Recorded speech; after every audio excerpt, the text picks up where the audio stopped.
Countdown for blast off. X minus 5, 4, 3, 2, X minus 1, fire.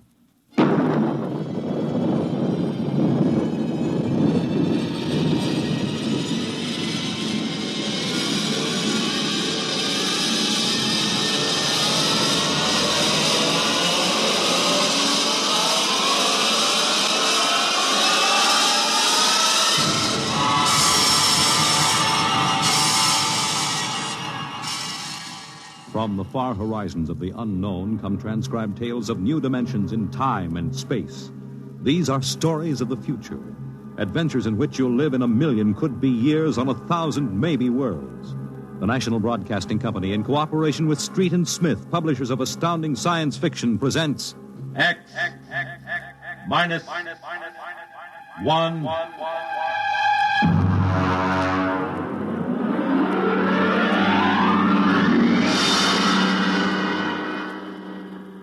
Tonight's story, The Vital Factor by Nelson Bond.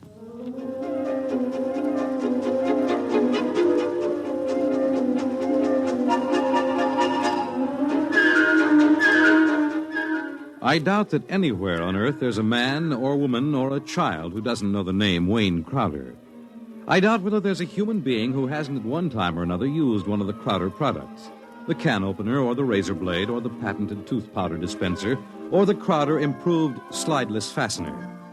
In the magazines which write about men of business, Crowder was described as a man of ice and stone and ink and steel. No warmth to his blood. And a heart to pump, not feel human emotion. And he built a battery of buttons into his desk so that when he wanted something, all he ever had to do was press a button. And like genies springing out of the bottle, the proper personnel would come running. Yes, Mr. Crowder? Get me my engineers. Yes, sir. Right away, Mr. Crowder.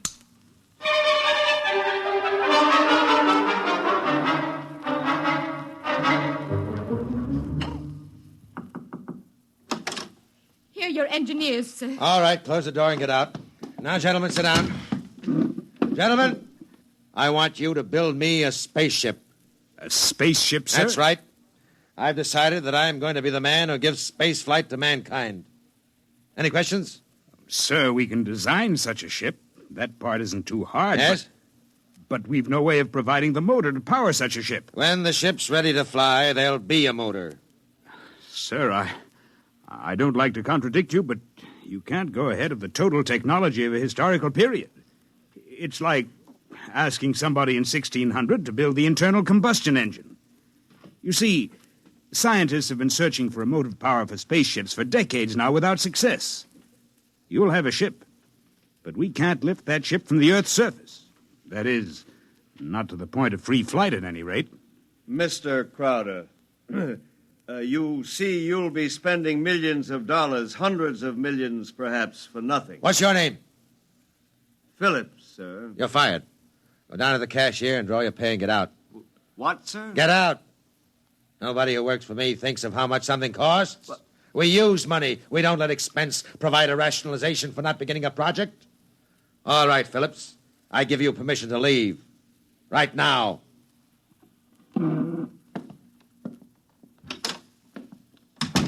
Any other comments? The ship will be built, of course, Mr. Crowder. The fact still remains, we can't power it. You design the ship, I'll find the motor for you. Where, sir? I don't know. But somewhere in the world there's a man who does know the secret. I want that motor, and I'll root out the man who has the theory which will let us build it. How quickly do you want this done, sir? Yesterday. Yes, sir. Is there anything you need? We'll need a construction yard, sir, and certain machinery and a great many materials, of course. Labor force. Get them. Send me the bills. I don't want to be bothered with minor details. Yes, sir. And, one more thing, sir. Phillips. Yes? We need him, sir. He's a top man on electronics. He's a vital cog in our team. I don't want Phillips working for me. That's clear, I hope. Who else in the country knows what he does? No one in this country, sir. There's a man in India, though. Get him. We've tried before, Mr. Crowder.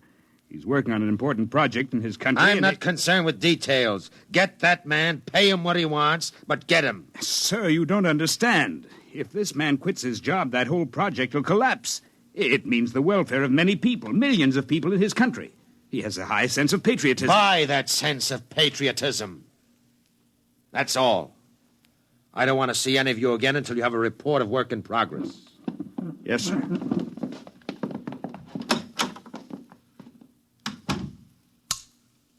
Miss Holmes, there's a man named Phillips going to draw his pay. I want 2 company policemen to meet him at the cashier's office and escort him from there directly off the premises, and I want them to be emphatic about it. Yes, Mr. Crowder. And notify the newspapers, the television, and the radio networks, the periodicals, and the scientific journals that I'll receive the press in my office this afternoon at 3:30. I have an important announcement to make. Anyone not here at 3:30 will be barred, and the publication or company he represents will not be given any further information.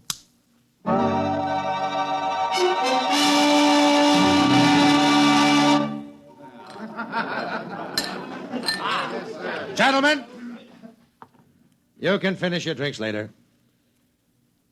Gentlemen of the press, and ladies, it's my pleasure to be able to tell you that I'm in the process of constructing a spaceship. Any questions? Did you say spaceship? That's right. That's what I thought you said. I knew the drinks weren't that strong. Mr. Crowder, is this spaceship under construction now? It is. You solved the problem of motive force, then? No, sir. Well, what sort of... You mean you have no means of propulsion for this spaceship? That problem is not solved as yet. Oh! It will be! That's why I called you in this afternoon. I want you to announce that I have $100,000 in cash, waiting for the man or woman who first brings me the basic idea for such a motor. I'll supply all equipment for research and construction, and I'll see that the rights of the inventor are protected and more than adequate royalties will be paid him or her. That's all I have to say now. Mr. Crowder, one more question, please. Yes? Do you have a name for this spaceship yet? No, not yet. Well, then let me suggest one. Yes? Crowder's Folly. Quiet! All of you, quiet! What is your paper? The Daily Times, sir. Miss Holmes, inform the company police that under no circumstances is any representative of the Daily Times ever to be allowed on company property again. Strike that paper from the list of those to be invited to future conferences.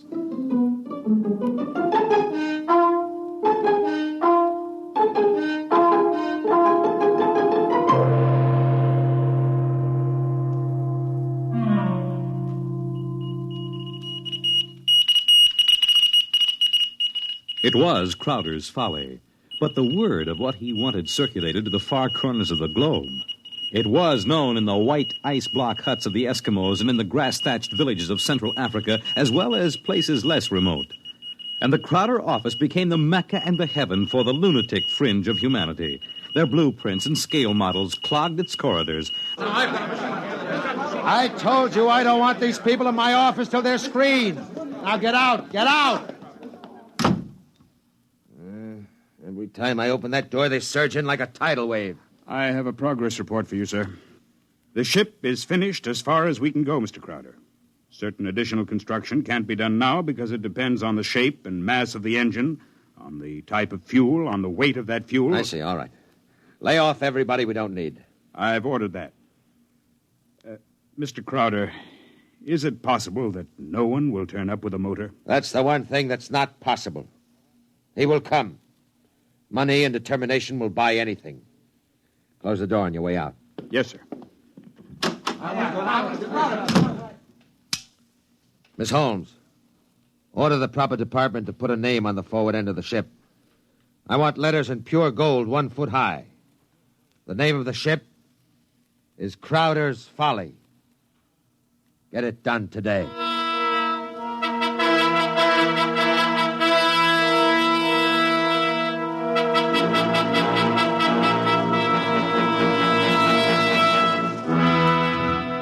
The sun came up in the morning, and the sun set at night, glinting rose on the silver sheen of the hollow ship's skin as it lay in the yard.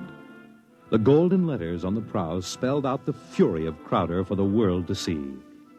A staff of 50 were employed as time went on in taking rust preventative measures to ensure the ship's well-being. The staff of 50 worked in 3 shifts around the clock, armed with oil cans and grease cans and other containers and sprayers of preservatives. In a year, the first experiment seemed ready to bear fruit, and a test was held. The atomic fission motor.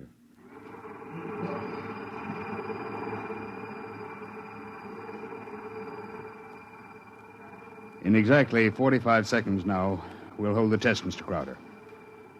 The sound you hear is our generators here, building up power to supply the motor by remote control.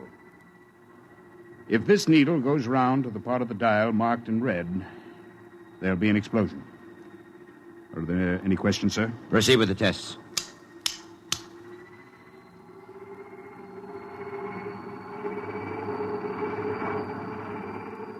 Watch the needle, sir. 8,000, 8,500, 9,000, 10, 11,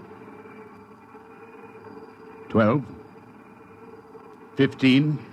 That's an overload now, sir. 18, 20. I don't know how much more it can... What happened? The generator blew out. What kind of incompetency? I beg your pardon, sir. The motor blew up. What are you talking about? I would have heard.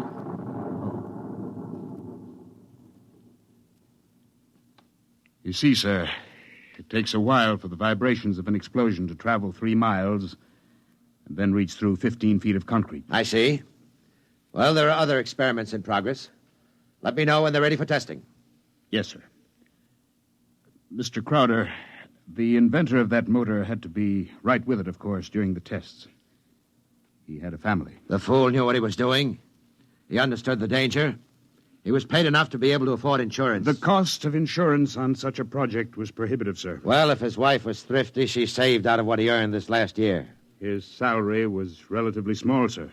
Most of the money went for the research. He should have demanded an adequate salary. I haven't stated on money. The fool failed. I have no further responsibility.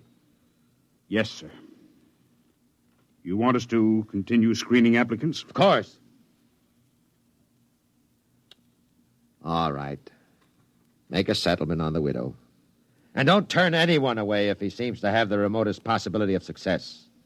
I'm telling you, my man will come. Money and determination will buy anything. And strangely enough, Crowder was right. Because one day there came to his office a stranger, a small man. He looked even smaller in that tremendous room. He was an unusual visitor in that he carried no briefcase fat with blueprints or formulae. He was unusual in that he neither blustered, cowered, nor deferred to his host. He was a pleasant little stranger, bird-like of eye and movement, bright and smiling. Mr. Crowder, my name is Wilkins. I can power that ship you want. So?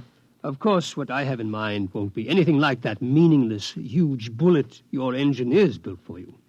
Rockets are a foolish waste of time, sir. My motor requires a different sort of vessel. Where are your plans? Right here in my head. It so happens that I'm presently supporting half a dozen people who make the same claims. None of them have been successful. What makes you think your idea will work? Simple enough, sir. The common magnet. Huh? Electromagnetism. Utilization of the force of gravity, or its opposite in this case, counter-gravity. Oh, no. Oh, thank you very much. Now, if you'll forgive me now... Just one moment, Mr. Crowder. There's one thing more. This. Now, I've seen pieces of metal before, thank you. How high from your desk would you say that I'm holding it? I'm very sorry, Mr. Wilkins. Now, do you want to leave or do you want to be escorted out? Now, this will only take a second, sir. How high from your desk would you say that I'm holding this piece of metal? 1.5 feet, I'd say. And if I let go, then in less than a second, a fraction of a second, it should fall to your desk. Now, look, I don't want the surface of that desk marred. What will it be? You see, I have let go of the metal, is that right?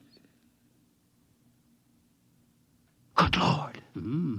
Many seconds ago, it should have crashed to the desk, am I right? Well, this is incredible. Well, if you want to speak to me anymore, I'll be right outside. But it hasn't fallen. That's right, sir. It hasn't fallen. It floats in the air. That's right, sir. It floats in the air. How do you do it? Why don't you call your engineers and ask them? I'll wait outside. Miss Holmes, Get me my engineers. Immediately.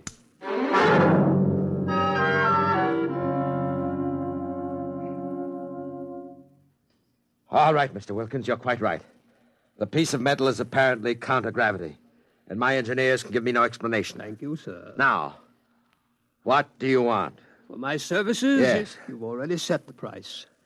To build a pilot model based on this sample, no great expenditure, 100th of the cost of your behemoth sitting out there in your building yard. 3 other things: a workshop, expert mechanical assistance, and an answer to one question. What is your question? Why do you want so much to build this ship? Frankly, because I love power. Because I'm ambitious. I want to be the first to conquer space, because if I can do it, it'll make me greater, richer, stronger than any man has ever been.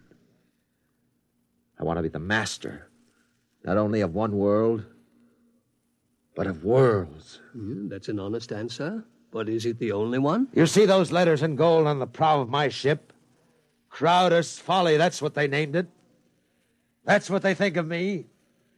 I want to cram those words down their petty little throats and let them eat mud. That's another answer. And that's all? That is as far as your thinking goes? What other answer is there to your question? There's my own answer. I want to leave this planet and go elsewhere, to Mars, perhaps, because there are strange wonders yet to be found. Because there will be scarlet sunsets over barren wastes. And in the star-strewn night, the thin, cold air of a dying world, stirring in restless sighs across the valleys of the dry canals. You may laugh out loud if you wish, Mr. Crowder. I would prefer that to the peculiar repressed smile you're now exhibiting. You're a very lucky man, Mr. Wilkins, in that you have scientific talent, because your talents as a poet are inferior and very sentimental. All right, you're a sentimentalist, and I'm a man of action. No matter. We can work together, you and I. Your workshop will be ready by morning. I don't need to hear from you again till you have something to show me. If you need to see me, call me day or night. I'll be available. But don't bother me with details, because I probably won't understand what you're talking about anyhow. If you need money or materials or personnel, just tell my engineers. You'll get it, or I'll know the reason why. That's all. Thank you, sir. Miss Holmes, get me my engineers.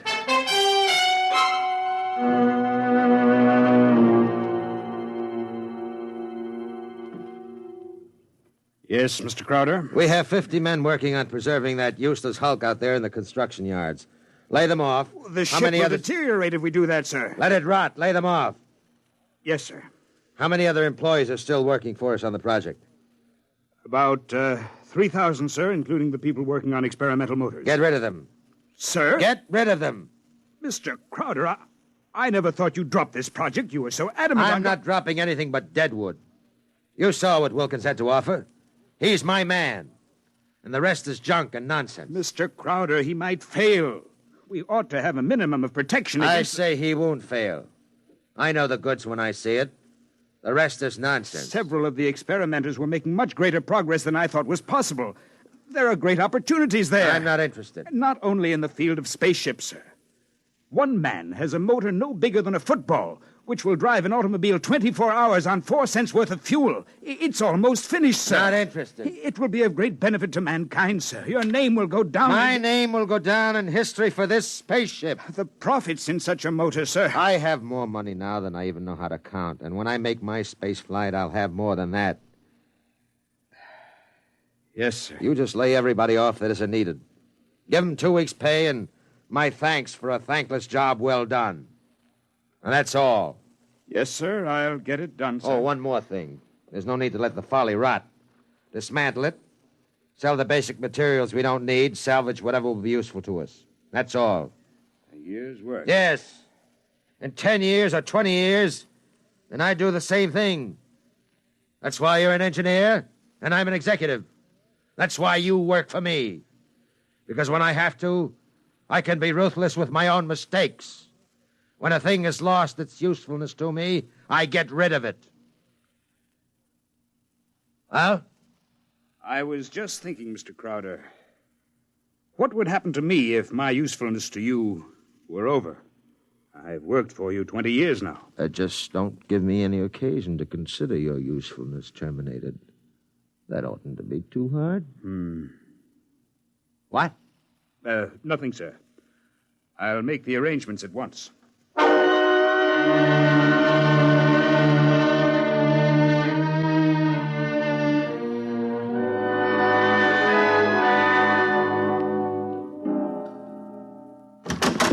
Who are you? What do you want? I tried to stop him, sir. Well, speak up, man. My name is Jarvis Ustuli. I'm an electronics expert. Oh, yes, I remember. You're the Indian. Come in, come in. But do you want me, sir? I can never... Never mind, Miss Holmes. Just stay outside. Close the door behind you. Sit down, Miss Ustuli. Thank you, no. I want to give you a gift before I leave. Oh? You leaving? I thought we still needed you. I resigned. Sorry to hear that. I'm told you're a good man. I want you to understand what's behind this gift. Huh? I was working on a power project in my country which would have meant a tremendous rise in the standard of living for millions of my people. I was unable to resist the money you offered. Well, had you resisted, even more money would have been forthcoming. I placed no limit on your worth to me. I understand. But you see, I did not come without a sense of guilt, because there was no one in my country who could take my place. I would assume that. And now I discover that what I did was for nothing. The spaceship on which I worked is being dismantled. That's right. So I have been corrupted by you at a whim.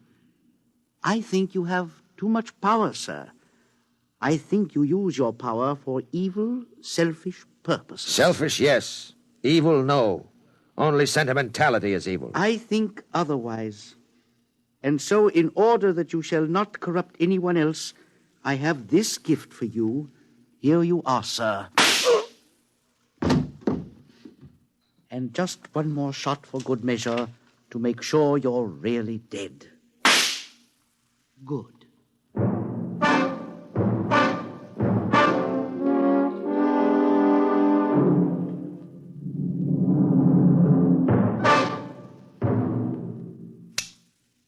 Miss Holmes, there's a man on his way out by the name of Jarvis Ustuli, an engineer.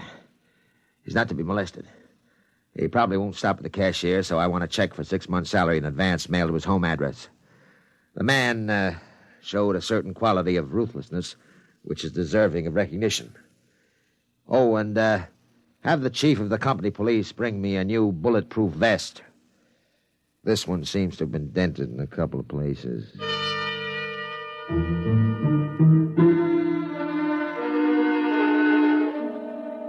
The new spaceship, according to Wilkins' plans, as executed by Crowder's engineers, was finished within 4 months. It was small, it was shaped like a disc. It gleamed brightly even in the smoky haze of an October sunset. Inside, Crowder and Mr. Wilkins, in a small cubicle at the heart of the machine, sat surrounded by many instruments of a complicated nature.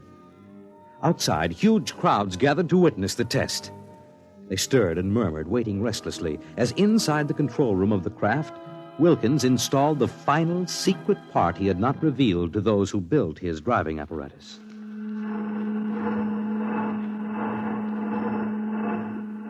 Well, Wilkins, what's holding us up? Nothing new? Oh, sentiment, perhaps? A wish to look once more on Earth's familiar scenes? Yeah. Now the screening is removed. Look at the people out there. Never mind looking out there. Let's leave that thing closed. You're a sentimental fool. Or are you afraid? Or did you decide at the last minute that your invention would work? It will work. Sit down, Mr. Crowder. Thank you. Do me a favor. When I press this button, will you please press the button on the arm of the chair in which you're seated? I'll tell you when. Turn on your motor.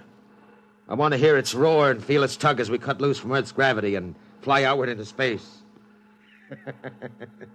That might be a moment in which I'd share your sentimentality. Press your button now, sir. Thank you. Yeah. Wilkins, I'm beginning to distrust you. If this is all a hoax, when are we going to take off? You said at 5 sharp, and it's 2 minutes after 5 now. Well, do we move or don't we? Mr. Crowder, we're already moving. The button you pushed was to nullify the effects of acceleration. If you don't mind, sir, I'd like to open the screen again. Now, if you care to look, see for yourself. Wilkins, we're in space. Look down at the Earth. How far we've come. Why, it's no bigger than a toy balloon. No, a dime. No, a firefly. Man, Wilkins, you've done it. Yes. I swore to be the first man to conquer space, and I've done it. It's a triumph of power and ambition. And sentiment. Blast sentiment. Your maudlin dreaming would have died unborn except for me. I made this possible, Wilkins. Don't you ever forget that. My capital, my forcefulness, my will. Look out there. Space. Stars that never were seen from Earth. This is only the beginning. We'll build a larger model, one great enough to hold 100 men, 1,000, and cargo besides. Whoever wants to leave Earth this moment must come to me. I am the master of the planets.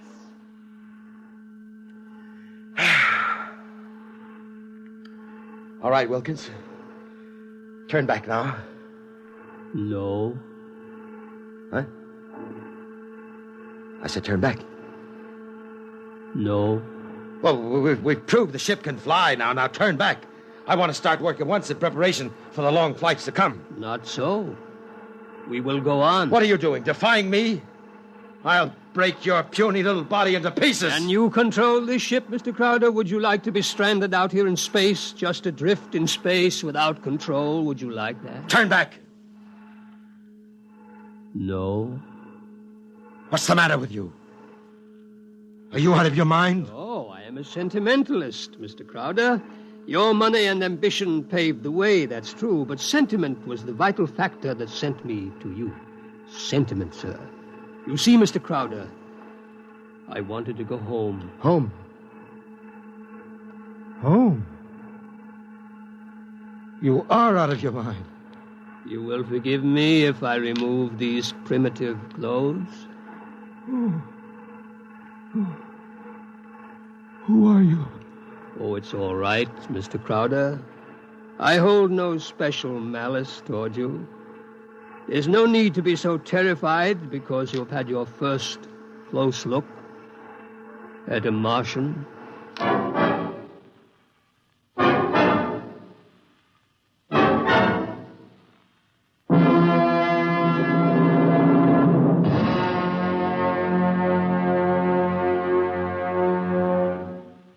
You have just heard X-1 presented by the National Broadcasting Company in cooperation with Street and Smith, publishers of astounding science fiction. Tonight by transcription, X-1 has brought you The Vital Factor by Nelson Bond, as adapted for radio by Howard Rodman. Featured in the cast were Joe DeSantis, Guy Sorrell, John McGovern, Grant Richards, Louis Van Ruten, Richard Hamilton, and Florence Williams. Your announcer, Fred Collins. X-1 was directed by Daniel Sutter and is an NBC Radio Network production.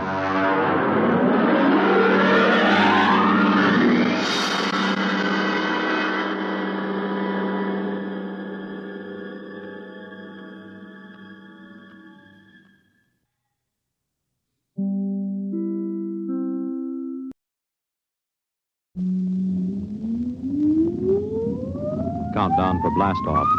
X-5, 4, 3, 2, X-1, fire.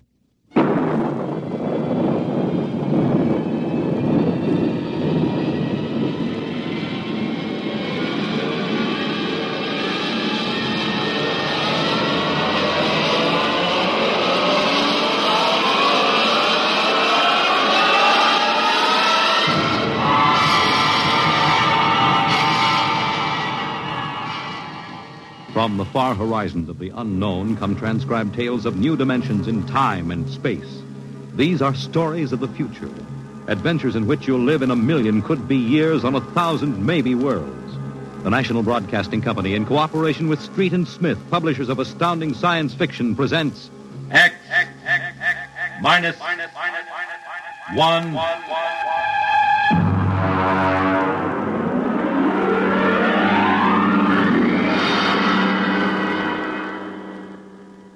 Tonight's story, Hello Tomorrow.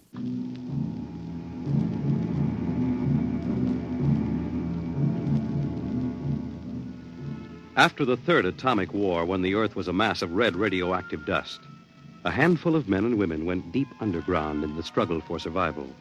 A new civilization was built deep underground, a civilization which must keep a ceaseless vigil against the deadly gamma rays which filter down through the Earth. A civilization where the prime consideration is the genetic survival of the race. It is to this civilization in the year of our Lord, 4195, that we take you now.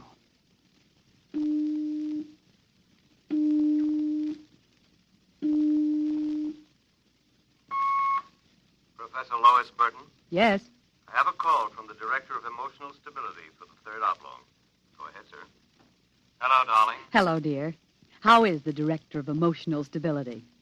My, how impressive that sounds. Don't joke, dear. You never know who may be listening. Sorry. How are you? You sound tired. Well, we've had some bad cases. Mostly frantic mothers who insist on imparting their feelings to children. I suspect it's chromosomes affected by gamma ray leakage from the surface, but the head of the psychotechnic division says they're glandular cases. But that isn't why I called. I have good news. What is it? The genetic board has approved our application for marriage. So soon? Our chromosomes tested perfect. We can marry any time we want. As a geneticist, you should know that our offspring should be 90 percentile of perfection. I know.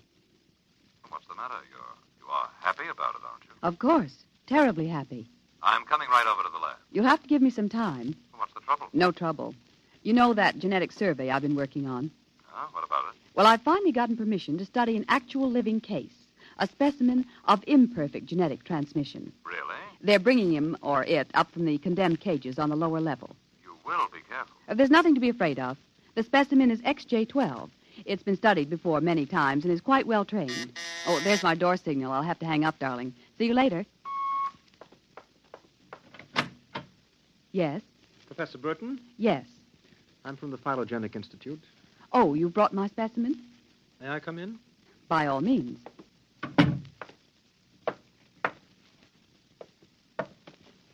Oh, how... Horrible? It all depends on your viewpoint. I happen to have a twisted leg. My parents were genetically unsound. But then you... Yes, I am specimen XJ12. I see. I hope you aren't shocked. No stable person permits feelings to enter into his work. I will admit to surprise. I was expecting something a little more abnormal. Well, I try to be as abnormal as possible. It pays off. The Phylogenic Institute allows me out of the genetic cages ever so often so I can breathe the pure air of the upper levels and mingle with the genetically perfect. You seem quite well educated. I spent the first years of my life here in the upper levels. How is that possible? As a small child, my mother concealed me from the director of heredity. My mother actually, dreadful word, loved me. That would explain your obviously low threshold of emotional control. If you choose to call it that. You seem to be struggling to repress a few feelings yourself.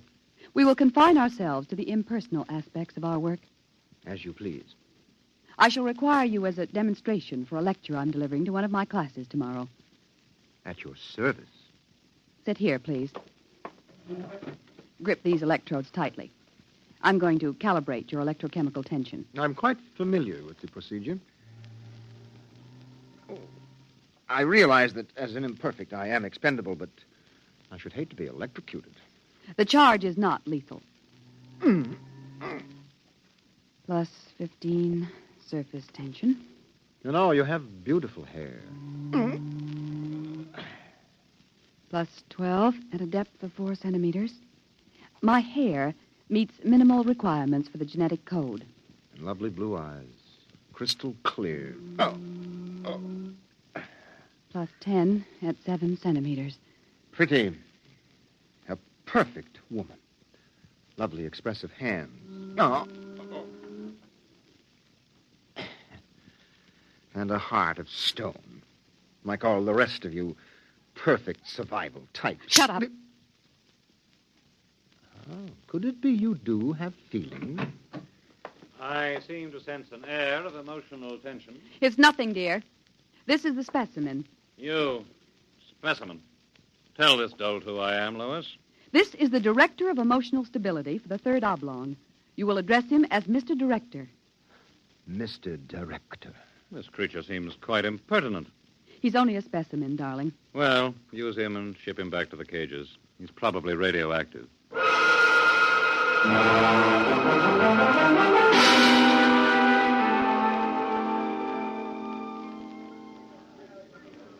Attention, attention. The next demonstration will be conducted by Professor Lois Burton of the Institute of Genetics. Her topic, the probability of radioactive damage in the chromosome heredity of imperfect non-survival types. Professor Burton. As you know, most imperfects are destroyed at birth. However, those who, for one reason or another, manage to survive are segregated in cages on the lower level for study purposes. The specimen we have today has been trained to tell in his own words about the factors in his upbringing. You will have to forgive his immature emotional control factor. He is, as you can see, quite different.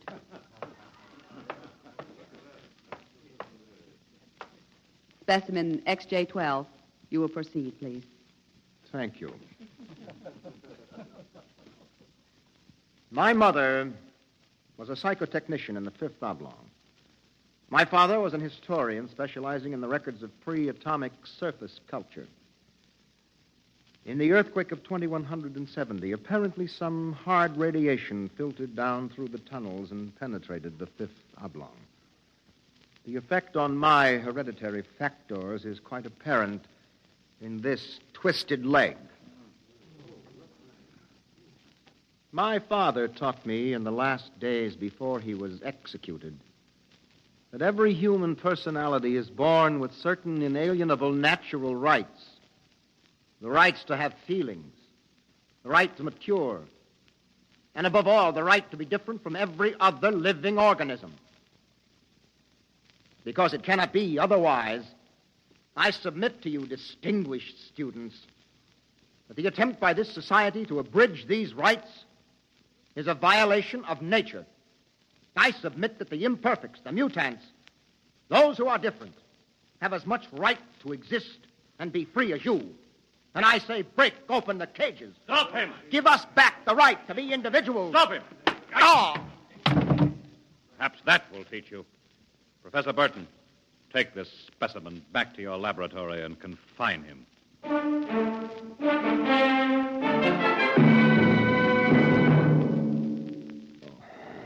Hold still while I bandage your head. Oh. You'll be all right. I suppose you detest me for getting you into trouble. I don't detest you.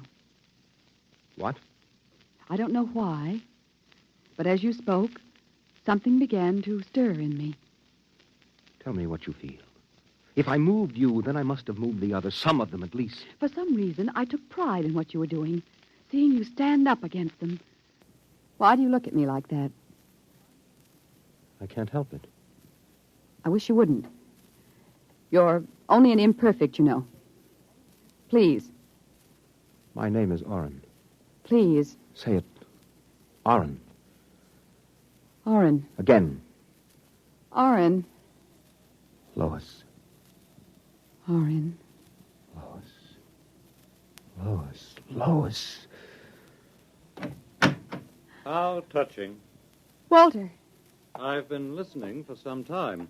Walter, how could you? In my capacity as Director of Emotional Stability, it is my duty. What are you going to do? Specimen XJ12 will be disposed of quite systematically by the state. For the good of the state, for the good of the genetic code, and in the name of emotional stability.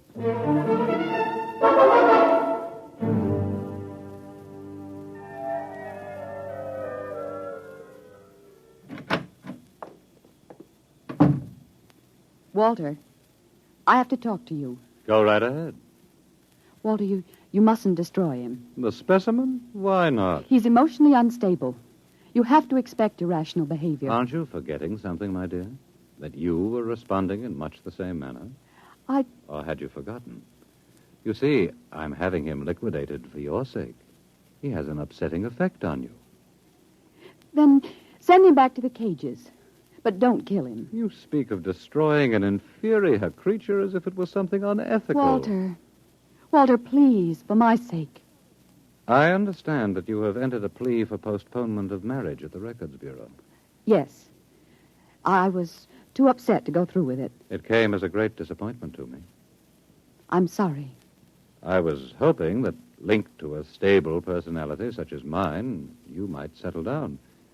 If you were married to me, I might even be persuaded to send him back to the cages instead of having him destroyed. Think it over. If I refuse? The choice is yours. Well, my dear? Perhaps you're right. I am. I suppose I ought to be rational about this. After all, he's an imperfect. I'm glad you've come to your senses. When can we be married? Tomorrow, if you like. The sooner the better.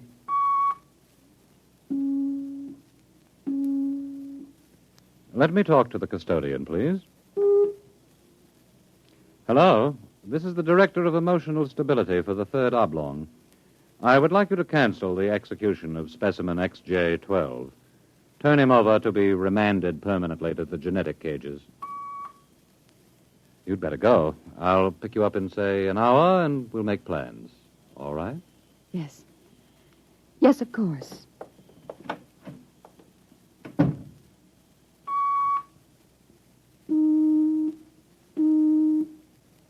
Hello. This is the Director of Emotional Stability again. I want you to cancel that last order. Proceed with the execution, but under conditions of absolute secrecy. No, don't use the lethal chamber. Take him through the upper level to the tunnels. Yes. Yes, I'll issue a pass for the radiation checkpoint.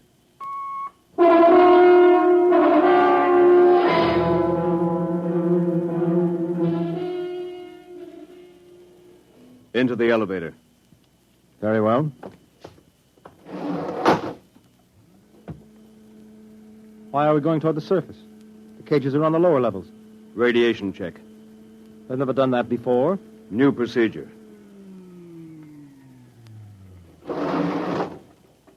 Walk. Halt. You can't go beyond this point. There is radioactivity in the tunnels. I have a pass from the Director of Emotional Stability for the Third Oblong. Special mission. I'll open the airlock. March inside.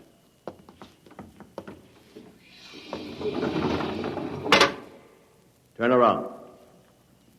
So this is how they get rid of the imperfects. Now, before you dispose of me... Yes?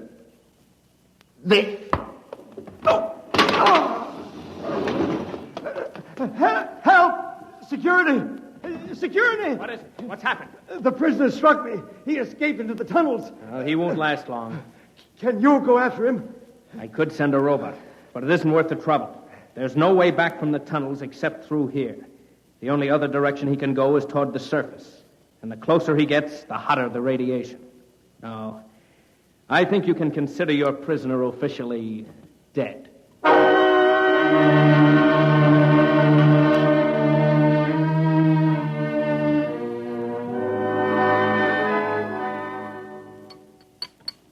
More wine? No, thank you, Walter. You look very beautiful, my dear. Very beautiful. Thank you. The wedding will be a small affair. The Director of Endocrine Control, the Chief of the Security Guard... Walter? Yes? Was he returned to the cages? Oh, now, why must you spoil it? Was he, Walter? Well, as a matter of fact, there was a little difficulty. Difficulty? Yes, you see, XJ-12 escaped. How? Where? He struck a guard and ran off into the tunnels. The tunnels? But that's sure death. He's free to return any time he chooses. Now, don't become upset, darling. You planned it, didn't you, Walter? Stability, darling, stability. Stability. Here's what I think of stability.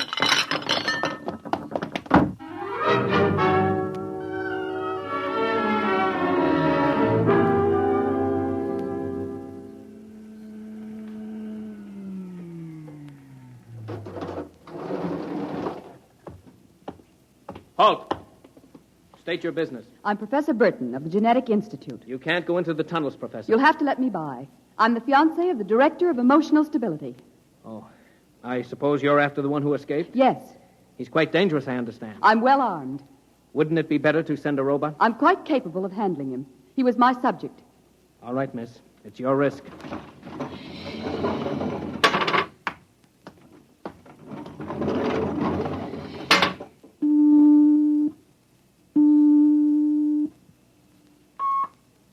Checkpoint. This is the Director of Emotional Stability. Yes, sir. If Professor Burton tries to pass the checkpoint, I want her taken into custody. Professor Burton just passed, sir. She You said that... idiot! But, sir, she said that I she don't had... care what she said. Stop her. Send robots after her. Get her back. Yes, sir. At once, sir. Robot control. Checkpoint to robot control. Order out all televocal robots into the tunnels. Have them bring back any humans. This is a first priority order.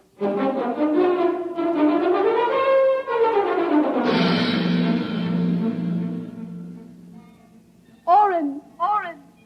Oren! Oren! Oren! Oren! Oren, where are you? Oren. Hello? Oren! It's Lois. This way.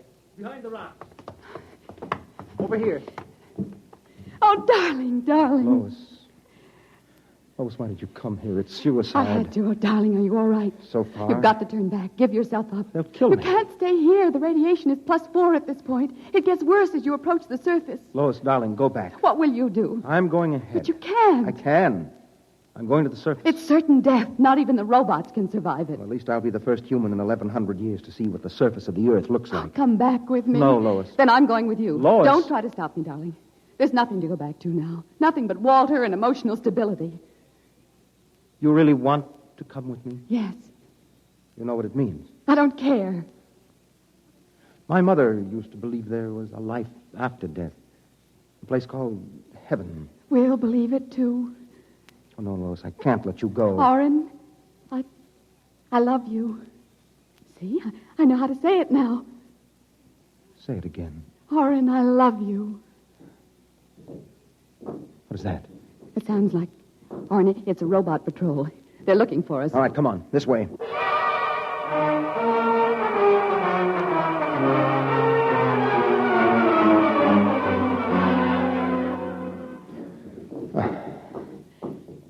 Oren, wait. It can't be much farther, darling. The robots. They're coming. I can see their lights now. Listen, they've stopped. The lights are swinging round. Oren, they see us. Come on. Look, Lois, look ahead. You can see the lights reflecting from something. It looks like a lead door. Yes. Come on through. There must be some way to close it. Oh, yes, here. Let me help.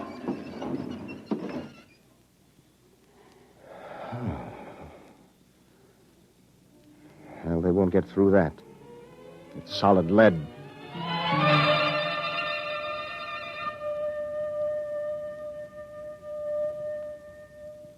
Oren, I feel so strange. Where are we? I don't know. Look, up there. A huge round light. Lois. Yes, Oren. Lois, that's Luna, the moon. We're on the surface. How strange and red everything looks. How it glows. It's the radioactivity.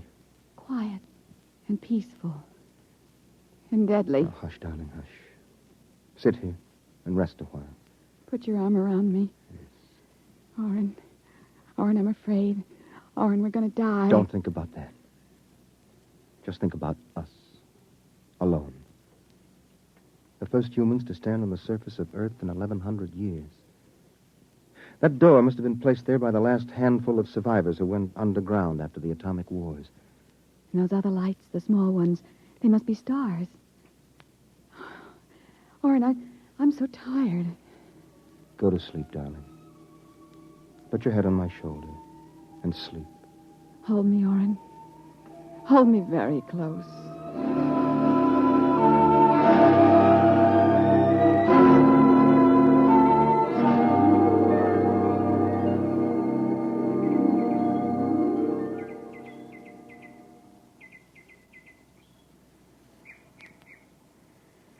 Oren. Hmm? Oren, wake up. Hmm? What? Look, it's light. The whole universe is light. Oh, Oren, how beautiful. Look. This must be the heaven my mother talked about. See the plants? All green and fresh. And the birds. How strange they look. Lois, this isn't heaven. But we must be dead, Oren. We should be dead. The radiation. By all the laws of nature, yes. And By yet... all the laws of nature. Oren. Oren, we're not dead. This is Earth. And we're alive. We're not going to die. But, Lois, the radiation, it's present. You can see its effects. Oren, did you ever hear of geotropism? I'm not a geneticist. There is a natural law of adaptation by which an organism will try to adjust itself to its environment by changing. It's called geotropism, don't you see? No. All these generations we've been bombarded by radiation filtering down through the Earth. Each successive generation must have inherited some degree of immunity. But... Oren, it can't hurt us. Don't you see? We're immune. We're probably the first generation to inherit sufficient immunity. But, darling, if that's true, then we can transmit that immunity. We can pass it along to our children. And they to their children. Come on. We'll have to find food and water. The practical wife. Wait a minute. What are you doing with that rock? I want to scratch something on the outside of this lead door. Lois and Oren. 4195 A.D. Hello, tomorrow.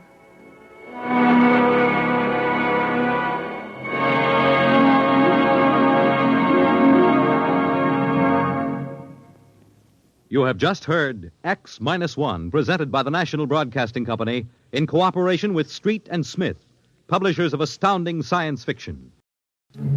Your announcer, Fred Collins. X-1 was an NBC Radio Network production.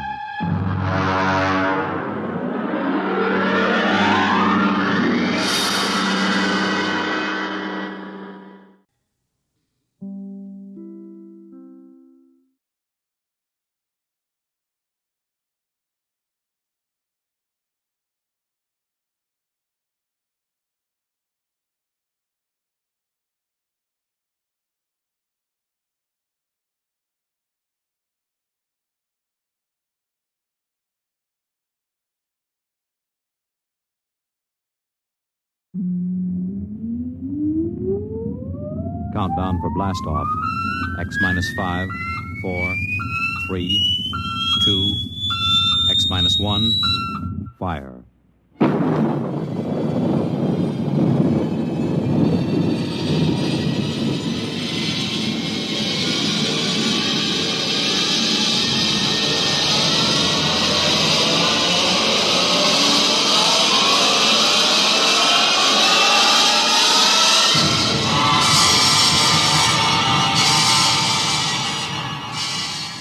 From the far horizons of the unknown come transcribed tales of new dimensions in time and space. These are stories of the future, adventures in which you'll live in 1,000,000 could-be years on 1,000 maybe worlds. The National Broadcasting Company, in cooperation with Street and Smith, publishers of astounding science fiction, presents X minus 1.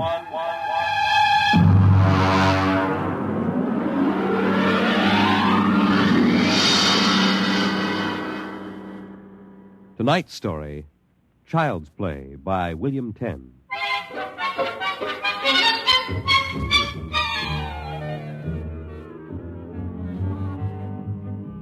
My name, Sam Weber. My job, an attorney, and a pretty successful one, if I do say so myself. Maybe you won't believe it. My best friends find it hard to believe, but I used to be a completely different guy. Frightened, sickly, nearsighted, a real Mortimer Meek. No kidding. That was 10 years ago. The big change in me began to take place on a cold December morning in 1955. Just a moment, please. Yes, please. Weber? Yes. Samuel? That's right. Okay, Jack, step back. All right, fellas, bring it in. Just a moment. You must have the wrong... Watch it, Jack. Sign here. Is that for me? Weber, Garden Apartments. It looks like a coffin. I don't design them, Jack. I just deliver them. Sign here.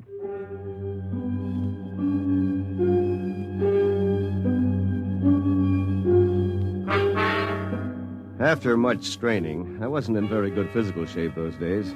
I managed to push the box under my single light bulb. There was a card in a small envelope. Let's see. To Sam from your classmates at the Interdimensional and Cosmic Institute. Merry Christmas. 2155. Holy jumping catfish. Hey, mister! Hey, mister! There must be some mistake. Hey! Holy jumping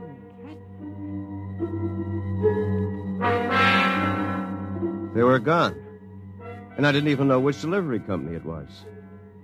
I sat down to think, and it was just beginning to seep into my sleepy brain that maybe this was one of Lou White's practical jokes when I noticed there was something funny about that box. For one thing, it was dated 2155, 200 years from now. And for another thing, it was solid gold. Pop had been in the jewelry business long enough for me to verify that. At that point, I decided to open it up and see what was in it. After about a half hour of fumbling, I gave up. All right. If you won't open, you won't open.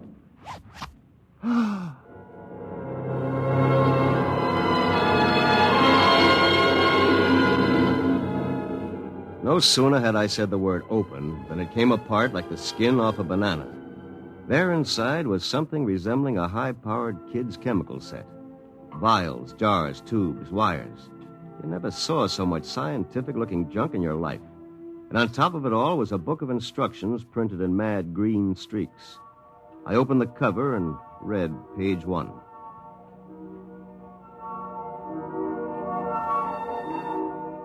Build-A-Man set number 3. This set is intended solely for the use of children between the ages of 11 and 13. The equipment will enable the child to build and assemble complete adult humans in perfect working order. A disassemblator is provided so the set may be used again and again with profit. Refills and additional parts may be acquired from the Build-A-Man Company, 928, Diagonal Level, Glunt City, Ohio. Remember, only with Build-A-Man can you build a man.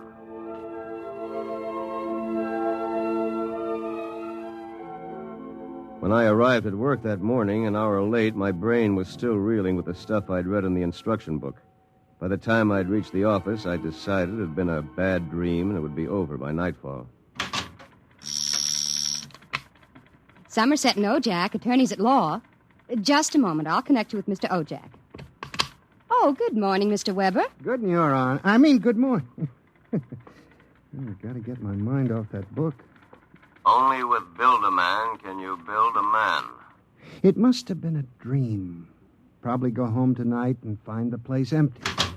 Well, if it isn't a poor man's Clarence Darrow. Hiya, Sam! Sam? Oh, hello, Lou.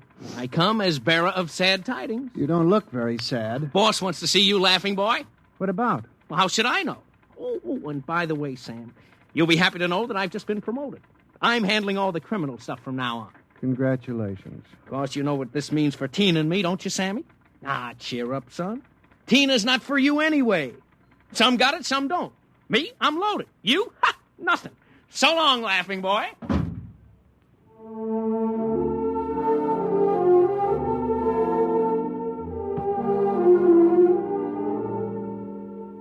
That was my good friend, Lou White. Lou was one of those guys who always lands with his feet firmly planted in the back of somebody else's neck. In the year I had known him, he'd already managed to steal the job I wanted, and he was now working on the girl I wanted. Her name was Tina. Tina Velvet. She was...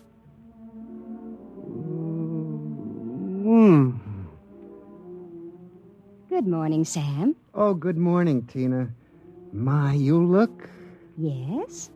Good enough to take to lunch. Oh, I'm sorry, Sam, but I promised Lou. Sure. I hope you're not too disappointed. Me? Oh, no. Some got it, some don't. I don't.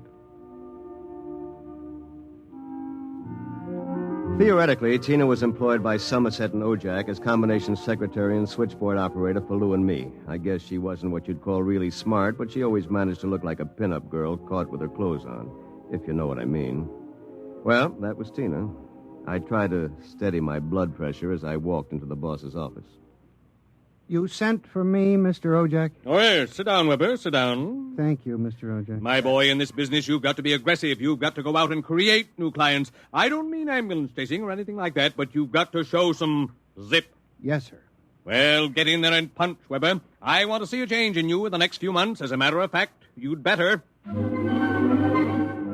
I went back to my office resolved to show some zip. I bit savagely into a copy of Hackleworth's On Torts. Then I called Tina for a memo. But by the time she came in, my mind was wandering again. Rosenthal versus Rosenthal. On August 4th, the party, the first part. What comes next? Sam, what comes next? Oh, listen, forget the memo for a while. I want you to take a letter. All right, Sam. Today's date, usual heading. To the Chamber of Commerce, Glunt City, Ohio.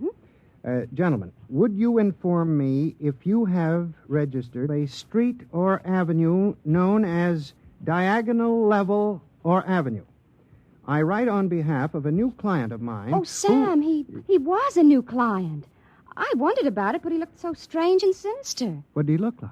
Well, he was a terribly tall old man in a black overcoat. He asked if you were in, and then he tried to get your home address. But he looked and acted so strange, I didn't give it to him. He went away positively furious. That's great. Did he leave his name? Well, that's the funny part of it. He just said he was the censor or the census taker or something from the 24th Oblong.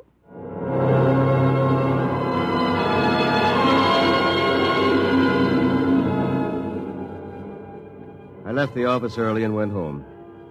Sure enough, there it was, my Bill-Demand set gleaming a little obscenely in the corner. I walked over to it, gave it a kick, and hollered, "Open sesame!" 3 minutes later, I was flopped down in bed reading Chapter 1, Making Simple Living Things. An hour later, I was fooling around with such complicated items as the Junior Bicalibrator, which measured everything from blood pressure to hemoglobin content, and the Jiffy Vitalizer, which was actually supposed to put life in your creation, providing you had followed instructions carefully. At 8 o'clock, I went out to supper with the idea of getting a little drunk. I did. At 9:45, I came back and made my first simple living thing. Here, boy. Here, boy. Maybe you aren't a boy. Let's see. According to the book, you are a rubicular oyster hog. Not much to look at, but I made you. Me, Sam Weber, attorney at law. I have created life. Hey, come back here. Come back. Here, boy. Here, boy. Here, boy. Hey.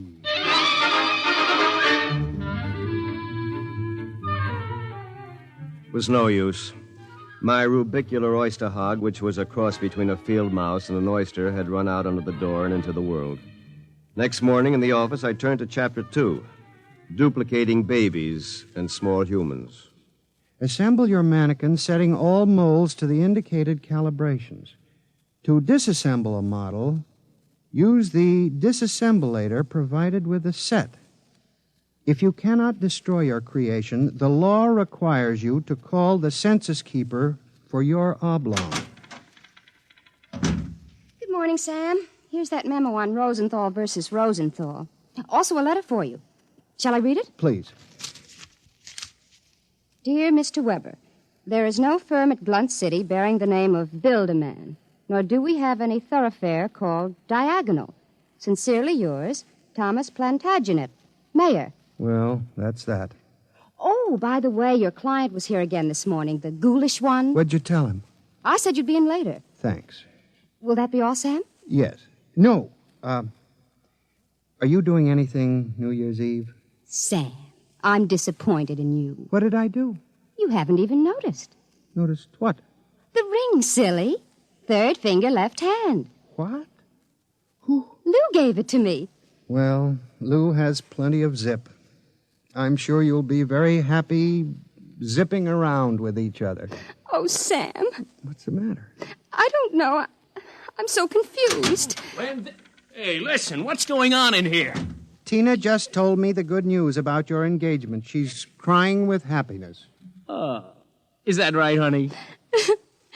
Well, no hard feelings, Sam? It's just that the best man got the girl. You understand how it is. Oh, by the way, we're having a little celebration at Segali's tonight. Drop around and we'll live it up a little, huh?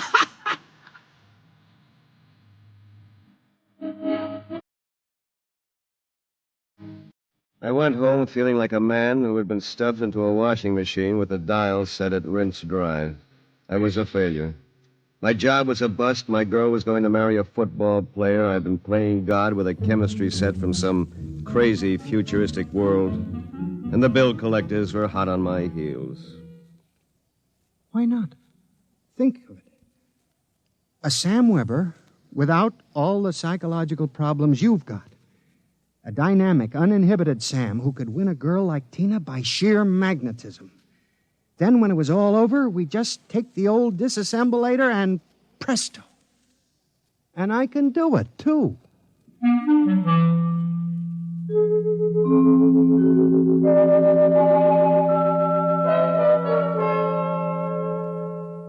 Chromosome content check. Well, here goes. It's moving. Holy mackerel. It's alive. It's sitting up. Whoa! Hey, I feel great. Take it easy. Do you know who you are? Don't give me that take it easy routine. Of course I know who I am. I have all the thoughts you ever had up until the point I was vitalized. My brain is an exact duplicate of yours, except that I'm not all blocked up psychologically. Oh, by the way, since we both have the same name, it'll simplify things if I call you Weber. I'll be Sam. Look here, I'll make the decisions. How would you like a good punch in the nose? Is that any way to talk to your own parent? I did create you, you know. And don't think I don't appreciate it, Weber, old man, but let's get one thing straight. I live my life and you live yours. Got that? Who pays the rent? You do. For a while, anyway. I haven't decided whether or not I want to stay in the law business. The law business? It'd be a shame to waste all that good training, though. We went to Harvard, didn't we? On the other hand, I want to spread out a little. Tina's the kind of girl to whom money is very important. Tina? What'd you expect? We're not quite the same, you and I. I've got zip. Don't use that word. Sorry. Now, how about some dinner? I'm starved. We'll have to go out. I'll need some clothes. Sorry, I only have this one suit. Fine, you can lend it to me. But what about me? I'll bring you a sandwich after I come back from Segali's. Segali's? You haven't forgotten, have you, Weber? We're invited to the celebration, Tina and Lou White. Only it wouldn't look quite right if we both showed up. So I'll tell you all about it. Now, come on, off with the suit. And no nonsense.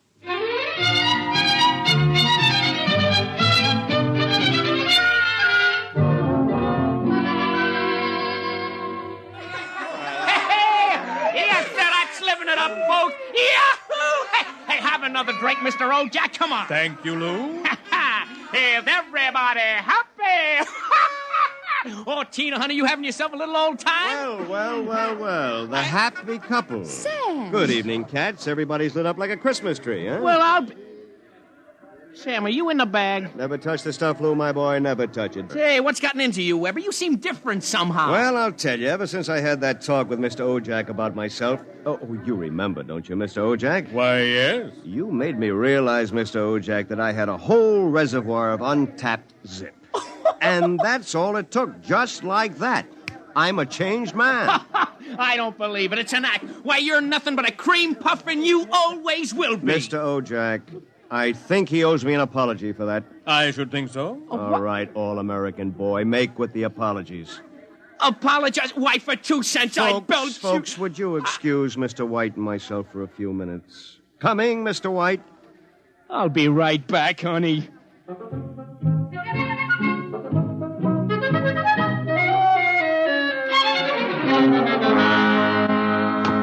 Oh, no! Okay, big boy, you've taken enough punishment. Sam, Lou, don't kill him. He did... Oh, dear. He'll be all right in a little while, baby. Did you?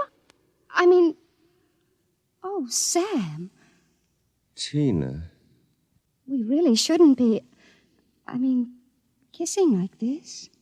Well, it's what you've always wanted, isn't it? Well, isn't it? Sam.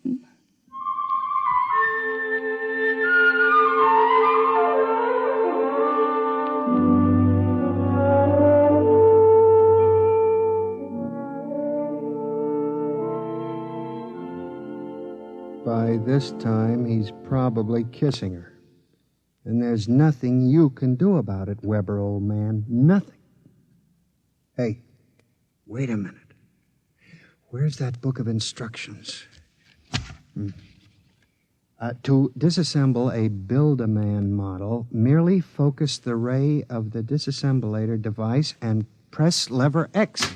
Tina, my Tina, da-da-da-dee, So you're finally home. I'm starved. My boy, you are looking at a man who, in one fell swoop, has got himself a raise, a promotion, and a wife. At least she'll be my wife tomorrow. Who? Tina, of course.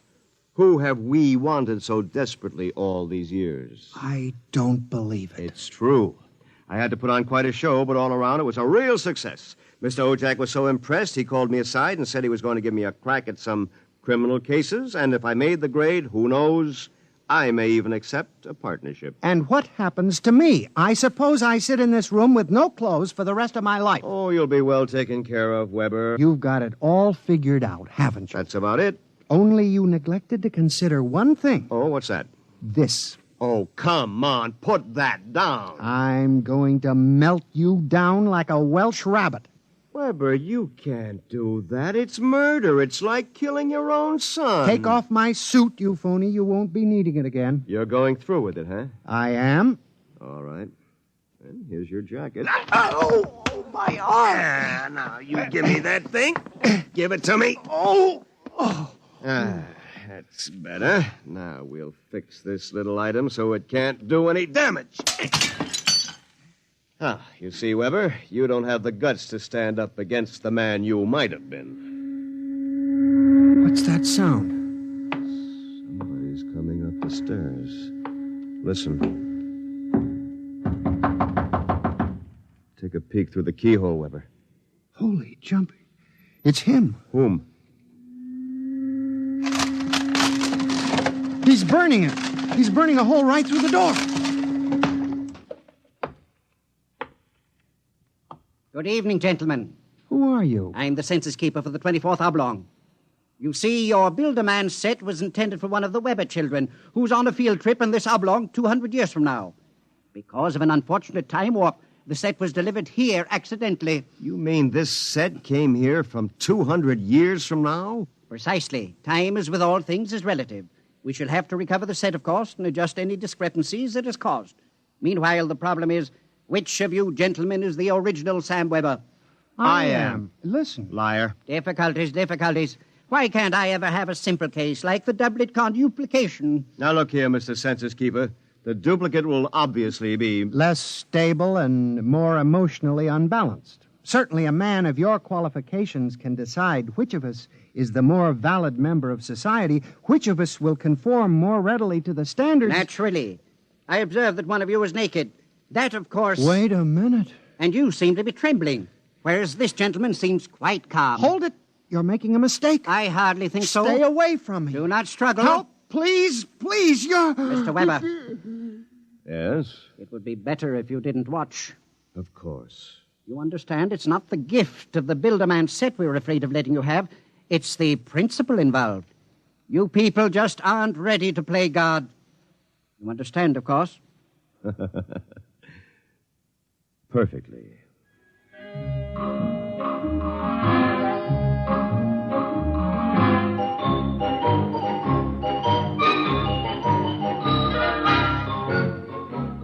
Well, that's my story.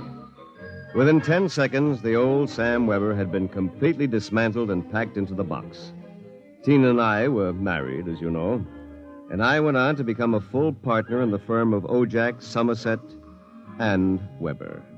Oh, and by the way, Tina and I have been doing quite successfully what the old Sam Weber and his Build-A-Man set made such a mess of. We have 1, 2, 3 little conuplications. Sam Jr., age 4, Sameta, age 3, and Samina, age 2 months. Good night. You have just heard X-1, presented by the National Broadcasting Company in cooperation with Street and Smith, publishers of astounding science fiction. Tonight, by transcription, X-1 has brought you Child's Play by William Tenn, adapted for radio by George Lefferts. Featured in the cast were Bill Zuckert as the truck driver, John Gibson as Sam, Grant Richards as his alter ego, Peggy Lobbin was Tina, Ted Osborne played Mr. Ojak, Bob Hastings played Lou, and Guy Rep was the man from the Census Bureau. Your announcer, Fred Collins. X-1 was an NBC Radio Network production.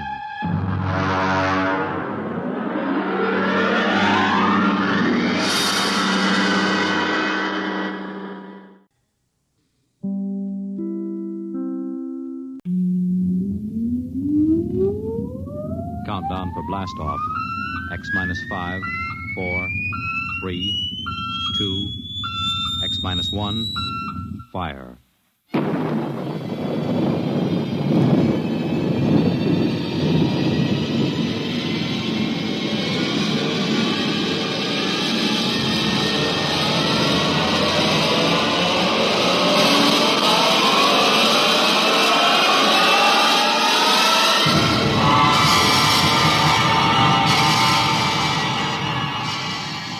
From the far horizons of the unknown come transcribed tales of new dimensions in time and space.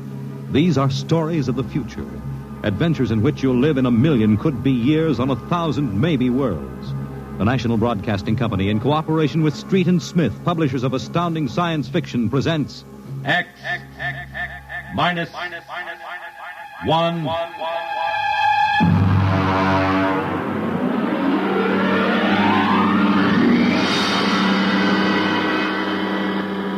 Tonight's story, Dr. Grimshaw's Sanitarium.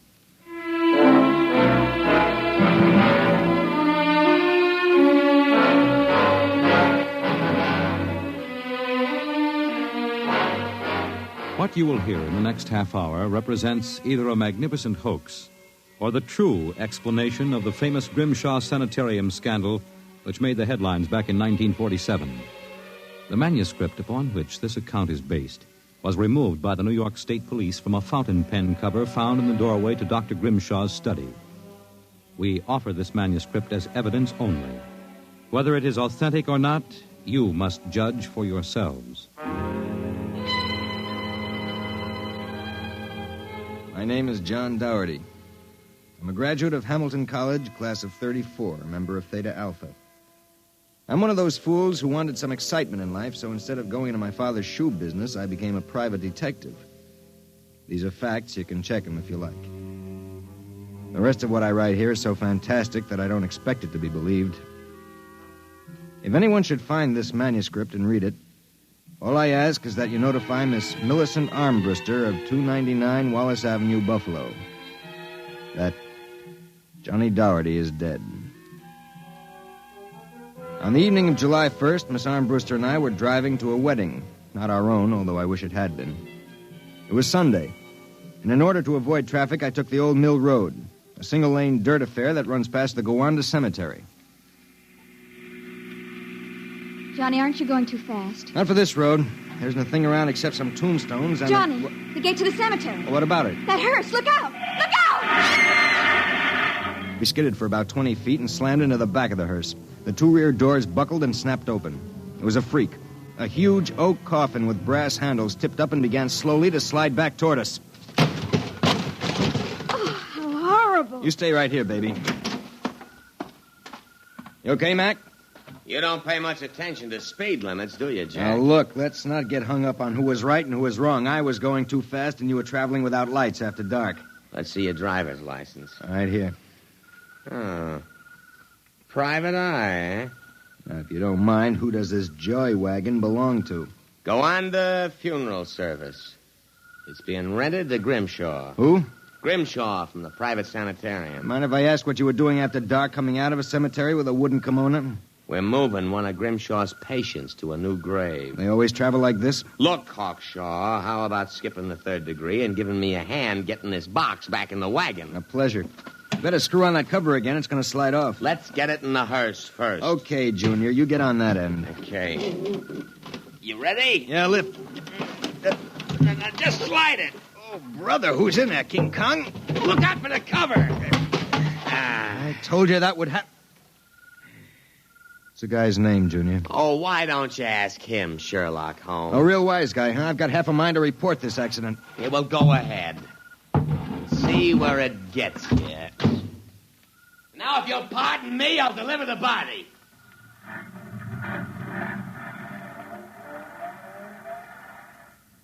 Everything all right, Johnny? I thought so until a few seconds ago.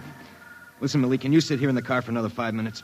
Where are you going? For a stroll through the cemetery. Oh, Johnny, stop making jokes. When we lifted that coffin back on the meat wagon, I got a good look inside it. Ugh. Yeah, exactly how I felt. I figured we'd knock the stuffing out of the corpse, only I didn't expect the stuffing to be sand. What? Yes. That wasn't a body, that was a dummy stuffed with sand, a dummy with a wax face. Johnny! Which brings up an interesting question. Who's supposed to be in that box, and, just where is the dead man spending his time?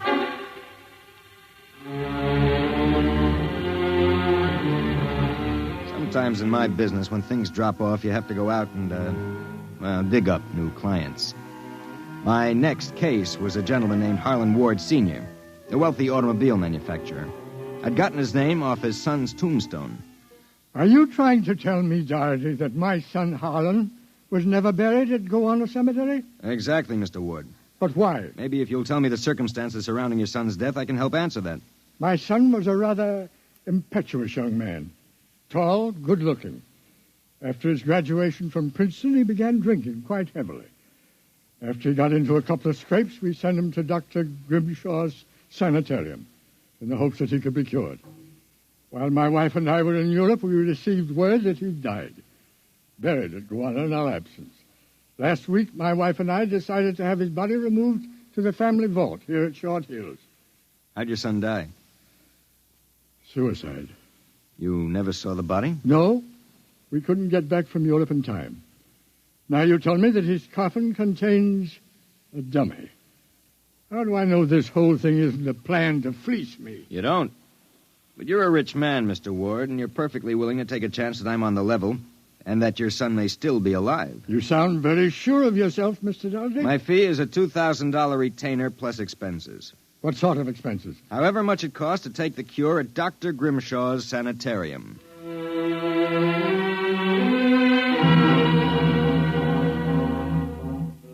Dr. Grimshaw's sanitarium was just outside Gowanna. Most of the cases were nervous breakdowns and alcoholics. I committed myself as a dipso, and just to make it convincing, I stopped at 5 or 6 bars on the way over. I was interviewed by Grimshaw himself, a small man with a fringe of white hair. You understand, Mr. Doherty. That's not my real name, of course, social reasons. We understand. Our paid clientele is very select, and our rates are very high. You'll be paid in cash and in advance, Dr. Grimshaw. How long does a cure usually take? That, of course, depends on the degree of alcoholism. This is my assistant, Dr. Boyner. How do you do? How do you do? We are accepting Mr. Doherty as a patient. Better place him in the ward with Mr. K and Mr. Keiki. Mr. K is a long-term patient, Mr. Doherty, a highly intelligent man, formerly a professor of plant pathology.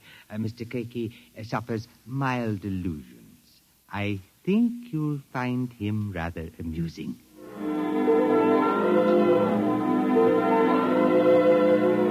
After about 3 days, my roommates Arthur Kay and Crakey got used to me, and we even began to play three-handed bridge. Kay was a chronic dope addict, an intelligent, sensitive man. Crakey was nothing but a clown. He kept a big black cat named the Professor, which he talked to as if it were human. And so I said to her, my dear Countess, if you don't like the company of my cat, then you don't like me. She looked at me as if I were insane. But, of course, the joke was on her because I was. Professor? The professor is very sociable. Excellent company. Except when he kills birds and deposits them in your bed. He's nothing but a feline murderer as far as I'm concerned. Ah, see? You have insulted him, Mr. K. Come here, Professor. Let's make friends. How about giving me your paw? Oh! Scratched me, you black devil. You insulted him. You hurt his feelings. Well, just keep him away from me. It will be a pleasure. I would advise you not to insult him again. Good afternoon and evening. Is he always as nuts as that? Ever since I've been here. What's his problem? Manic depressive. And a little paranoid, too. How long have you been here, Arthur? At Grimshaw's 2 years. I left for a while, but I couldn't stay away from the junk, so I committed myself again. Did you, happen to know a patient here named Harlan Ward? Why do you ask that? Did you know him? I met him socially a few times. I understand he died here. So the newspapers said. I wouldn't know. Suicide, wasn't it? Was it? You're being pretty careful, aren't you? Mr. Doherty, what would you say if I were to tell you that I don't believe Harlan Ward is dead? What makes you so certain? He used to share this room with us. He slept in the same bed you now use. I see. He was an alcoholic, doing quite well, too, from what I could observe. We all expected him to go home soon. Then one evening he had a violent fight with Crakey. Crakey accused him of snooping or something. Later that night, Grimshaw and Voyner took him out. Where? Where they take all the special treatment cases to the charity clinic. It's that small building on the other side of the stone wall. A few days later, we read about his death. Suicide, they said. Just what makes you think he's still alive, Arthur? This? About a month ago, I was in the garden next to the wall that separates us from the charity clinic. Suddenly, I thought I heard a sound, like a child whimpering. It stopped. And a moment later, this note came over the wall, wrapped around a stone. What's it say? Help me, for God's sake, Harlan Ward. Arthur, how would you like to have some fun? Like what? Like sneaking out tonight and going over the wall to the charity ward? What do you say? It would break the monotony a little. I suppose there's no real harm in it. Of course not. I'd go alone, but I'll need help scaling the wall. Will you do it? All right. I'll go with you.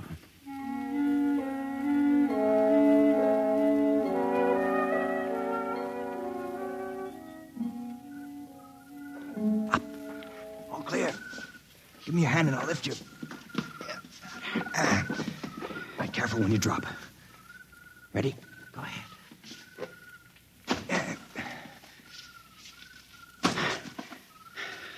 There's a charity building over there, the one with the lights in the basement window. Come on. Let's crawl over. Maybe we can see something. Shh. Listen.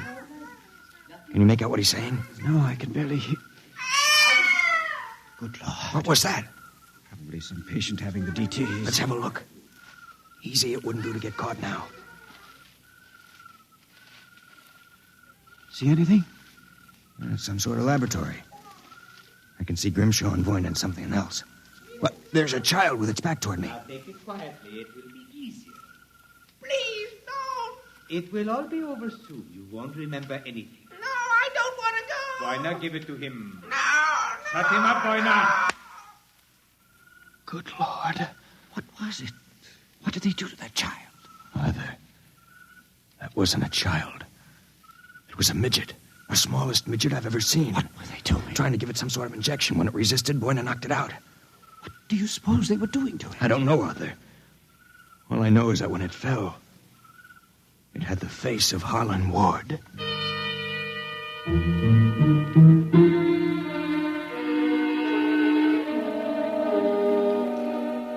All the way back to our room, my brain was working like some frantic pinball machine. Only the score somehow wouldn't add up.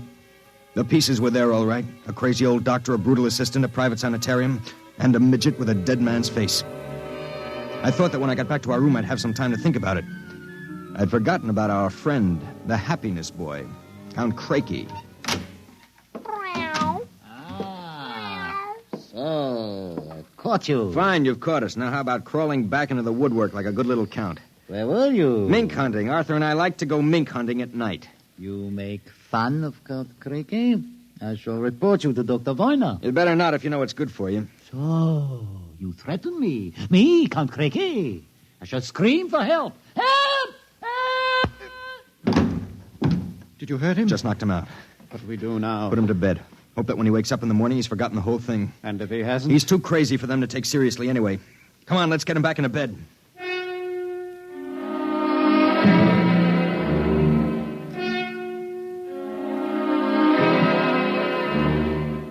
sleep in my own room. And the next thing I felt was the sharp jab of the hypodermic needle in my left arm. Hold it. It'll be useless to struggle, Mr. Doherty. In a moment, your motor nerves will be completely paralyzed. What's this about, Grimshaw? I might ask the same of you. My good friend Count Craigie informs me you and Mr. Kay decided to do some snooping earlier tonight. He followed you and saw you climb the wall. Craigie's insane. Mr. Doherty, that is a matter of opinion. Craigie, what is this? Perhaps my assistant, Dr. Grimshaw, would be good enough to explain. Assistant? Yes. You see, I am the actual head of the Grimshaw Sanatorium. Count Craigie feigns many delusions, Mr. Doherty. But in this case, he is telling the truth. Count Craigie is actually Professor Ernst Hassler. Professor Hassler and I worked together in the Berlin Neurological Institute before and during the last war. Unfortunately, my political affiliations with the Third Reich were under investigation by the War Crimes Commission. However, Dr. Grimshaw managed to smuggle me into this country, where I masqueraded as a mental patient, in order that we might continue certain experiments which were interrupted by the American Army. I can imagine the sort of experiments you conducted. You and your friend Mr. Kay will discover their exact nature very shortly, Mr. Doherty. It is a magnificent opportunity to serve science. I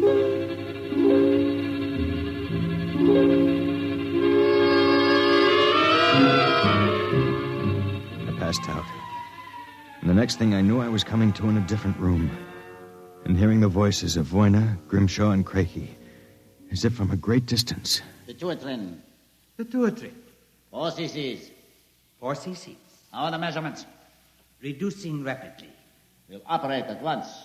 Have Voyna start the anesthesia. Very well, Doctor. Come in.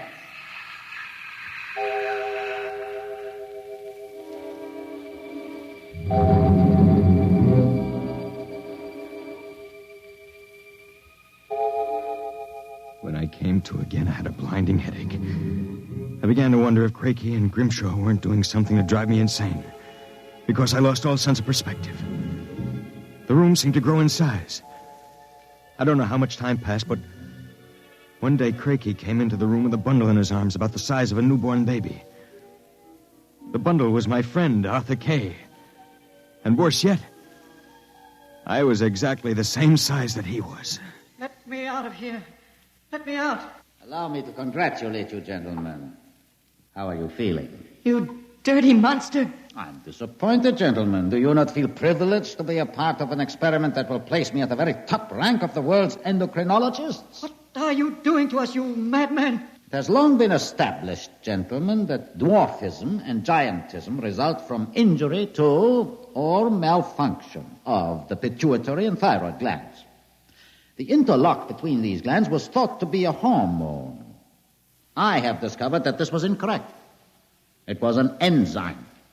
An enzyme I isolated some years ago.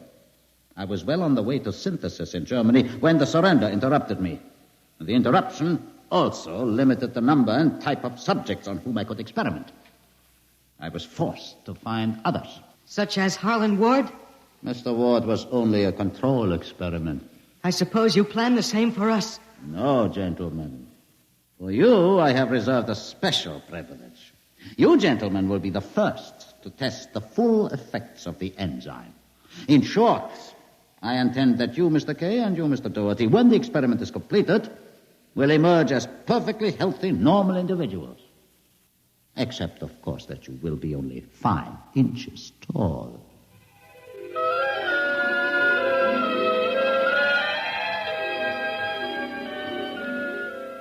The days and nights that followed were a living nightmare. A nightmare from which Arthur and I awoke for brief periods to find ourselves in a strange new world. A huge, frightening world where everything seemed enlarged 100 times. When we finally emerged, we found ourselves imprisoned in a tiny mouse cage. Judging by the relative size of things, we could not have been more than 5 inches tall. Now we realized the experiment was at an end. That from now on, it was either escape or be destroyed. How's it coming, Arthur? Another moment. I think I'll have this lock worked loose. And if we escape, then what? We'll worry about that after we get out of this mouse cage. Suppose we don't make it. At least you've written the story on that scrap of paper. Someone may find it and read it. Nobody will believe it. Then why did you bother to write it? I don't know. I suppose I want the world to know what happened to me. That does it. Help me push the door open. Now what? The first job is getting down to the floor. I think we can make it by sliding down the telephone cord. Are you game? Go ahead. I'm right behind you. Easy now. Look out! That does it. Now, if we can figure out a way to get out of the room, well, that should be... Uh-oh. Listen. Somebody's coming. It must be Crakey. We've got to hide. Here. The grate in the fireplace. He'll kill us if he finds us. Stay quiet. Well, my friends, time for feeding. I trust that you... So, you have managed to break out. It won't do, you know. There is no way you could have gotten out of the room with the door and window locked. I know you are in here. I would advise you to save yourselves trouble and give up. Very well, my tiny friends. If you prefer to play the game of cat and mouse, then I shall be happy to furnish the cat. There is no way you can get out. What now? He's gone for the cat. If that monster ever gets in here, we're goners. There must be... Wait a minute. What? You see that thin strand of wire running along the molding? What about it? It's the automatic fire alarm. When the alarm is tripped by a fire or short circuit, all the locks are sprung so that the patients can escape from their rooms. If I can short that wire before Crakey lets the cat into the building, let's go. There's a tiny sliver of steel from the cage on the floor. I'll work with that. You keep an ear to the door. Go ahead. This insulation is tough as rawhide. This stuff. Hurry up, Arthur, for God's sake. There it is. Stand away. I'm going to short it. Ready? Okay. We made it. There goes the door. Let's make a run for it down the hall. If we can get to the garden, we've got a chance. I smell smoke.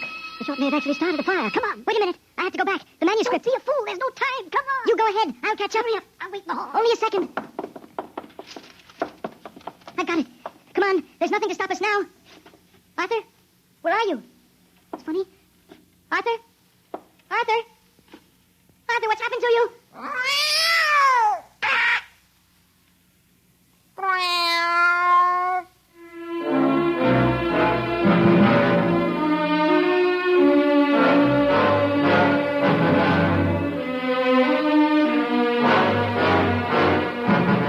This is the record found in a fountain pen cover in the burned-out hallway of Dr. Grimshaw's sanitarium.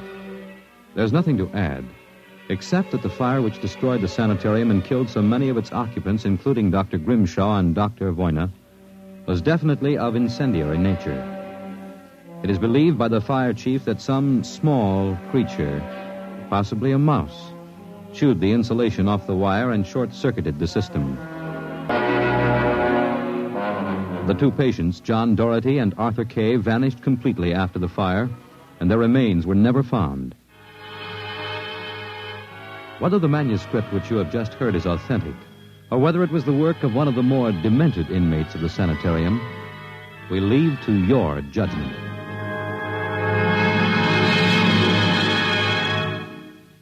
You have just heard X-1, presented by the National Broadcasting Company in cooperation with Street and Smith, publishers of astounding science fiction.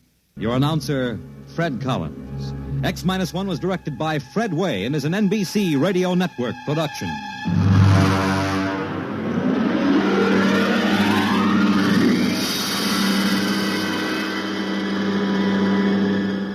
X-1.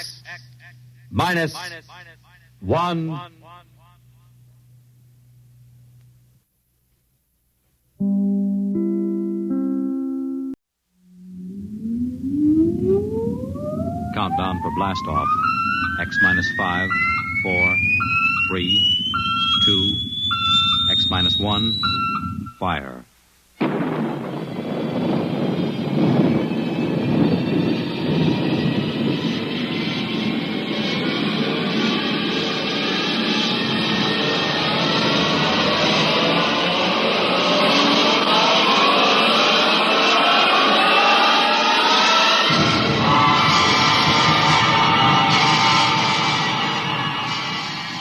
From the far horizons of the unknown come transcribed tales of new dimensions in time and space.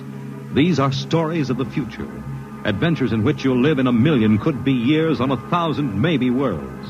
The National Broadcasting Company, in cooperation with Street and Smith, publishers of astounding science fiction, presents X minus one.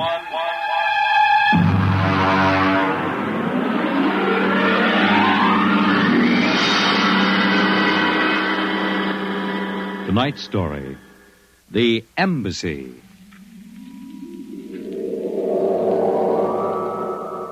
Out of the infinitude of stars and planets in the solar system and other systems in the universe, it is almost mathematically certain that other forms of life exist on other worlds.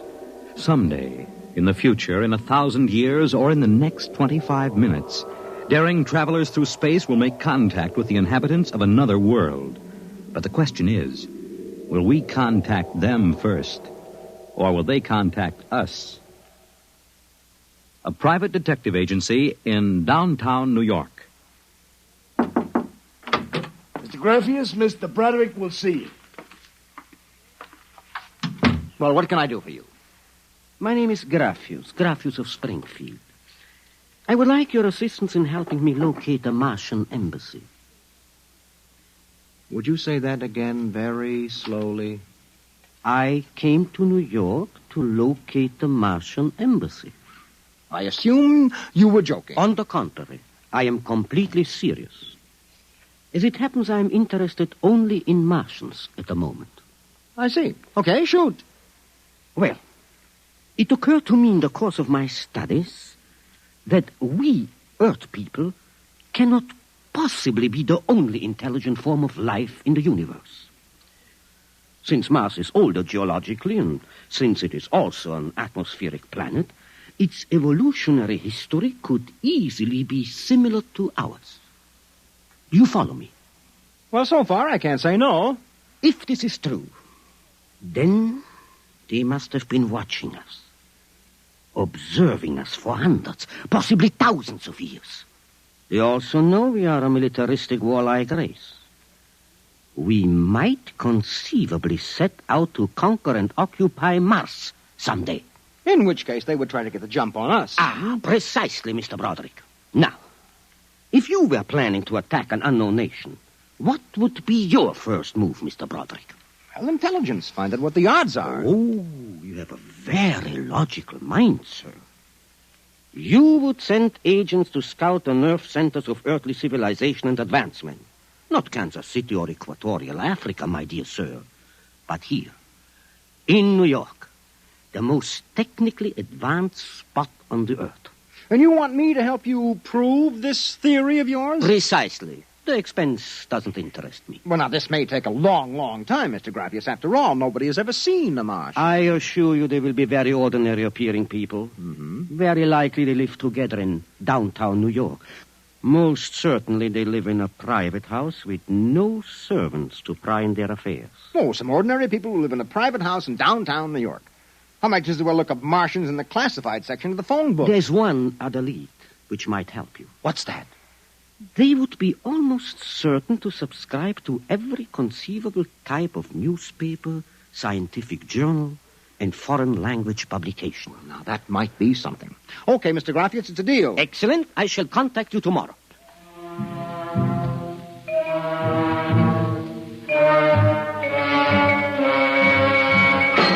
Boss, here's an address. Takes everything from Pick Magazine to the Manchester Guardian. Here, listen to this here.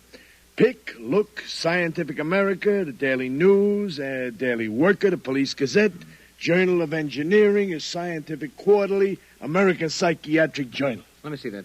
Yeah.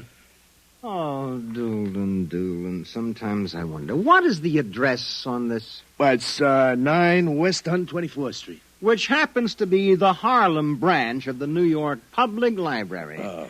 Now, listen, Noodlebrain, what we're looking for is a private house. Oh, boss, what is the sense of all this? You know there ain't no Martian embassy in New York. This crackpot is paying us $100 a day, and we got to keep him happy. Do you understand? Yeah. Also, I have a hunch that Mr. Graffius is not looking for any Martian embassies. He is looking for something quite different. So we are going to find it for him.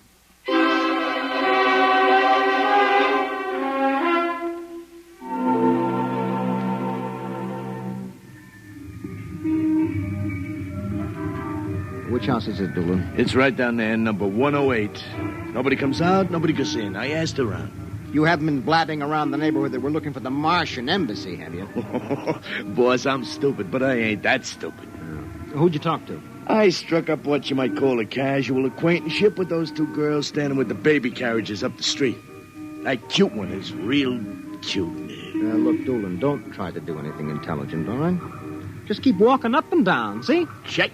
I'm going back to the office to meet Graffia. I'll see you later, boss.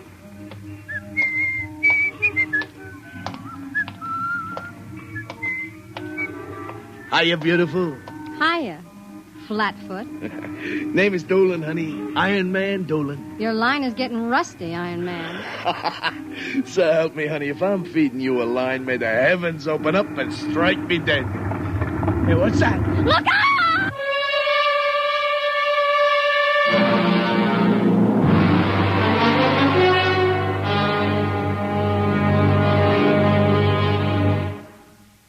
I'm sorry to have kept you waiting, Mr. Graffias. Thank you. But I've had Doolin casing our first lead for a week now. It's a house down in Greenwich Village, privately rented, number 108 Conklin Street. Nobody seems to know anything about who lives there, except that they subscribe to every paper and scientific journal put out. Also, there's a radio antenna on the roof. Oh, you don't suppose your Mr. Doolin will try to get inside the house? If this place is the Martian embassy... No, don't worry. Doolin can take care of himself. It's probably him now. Excuse me. Hello. Yeah, speaking. Doolin? Yeah, he works for me. What? No. No, I can't think of any. Yeah, sure. Okay, I'll be right down. Okay, Lieutenant, yeah. Yeah, right away. Something the matter? Doolin is dead, Mr. Graffias. All right, come on, we get a cab. I have to identify the body.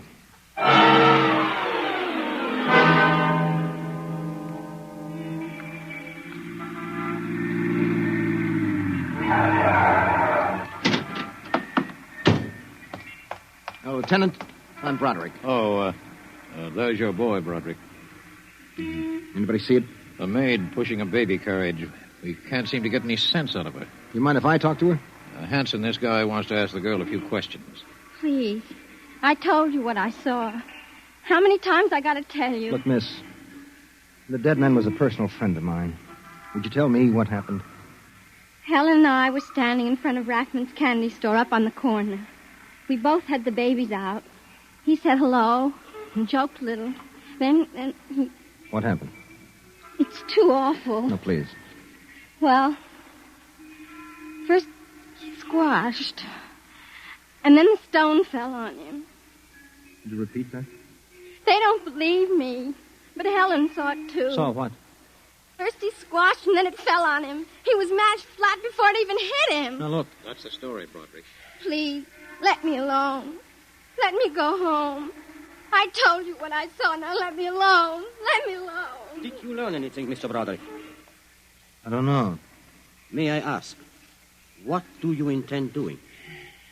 Well, as soon as the cops clear out and this place quiets down, little Broderick is going to pay a personal call on the Martian embassy. Or whatever number 108 is.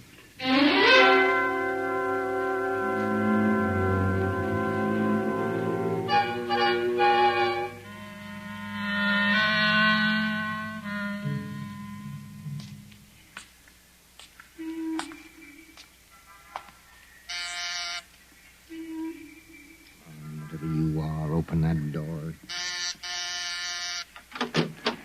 Yes? Oh. Well, young man. Oh, excuse me, ma'am. Is the lady of the house at home? I'm the lady of the house. Oh, well, my name is Broderick. I represent the Manhattan Child Adoption Center. We're soliciting funds and clothing for stranded and unadopted children. I Won't wondered you if... come inside? Well, we don't. Usually Oh, we... nonsense. I'm old enough to be your grandmother. Besides, my son Lauren is working at home. Your son? Oh, he's a bibliographer. He writes summaries of articles and books from scientific journals and publications for libraries and universities. Oh, I see. Sit down, Mr. Broderick. Let me pour you a cup of tea. Oh, thank you. Well, you know, I'm not much of a tea drinker, but seems to have a strange taste. Oh, it's my own recipe. Uh-huh. Well, I think that I'd better be running along now. You haven't finished your tea, Mr. Broderick. No, really. I feel a little funny. I'll call Lauren. No. It's all right, I'm leaving. I just feel kind of dizzy. Oh, I'm sure Lauren would like to hear about the adoption center. I'll call him. No, don't No, bother. but I must. Besides, you aren't well. Tea. Lauren! I've got to get out. Lauren! Lauren, hurry! Look out. You get out of my way. No. You must stay. Yes, Mother. You drugged my tea. You let go of my arm. Lauren! Let go. No! Oh! I've got to get out the front door. Open. What happened? The other one, that Broderick, he was here. I drugged his tea. He got away? He was suspicious. Fool! Idiot! Go after him. Risk another murder on our doorstep. Are you insane? But he suspects. We'll have to take our chances. We'll have to think of some other way. If he goes to the authorities... Oh, they'll laugh at him. How did they find out? I don't know how. But I'm certain someone else sent them. Who? I don't know. I'm afraid to let myself think. It might be. It just might be them.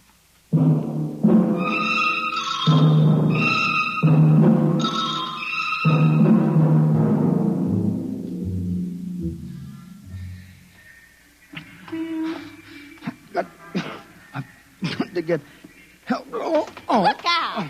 Miss, please. All right, miss. We'll take care of them. Come along, mister. I'm going to give you a break and take you back to the wife and kids. No, you can't. I'm sick. Sick, is it? What's the matter? I'm drugged.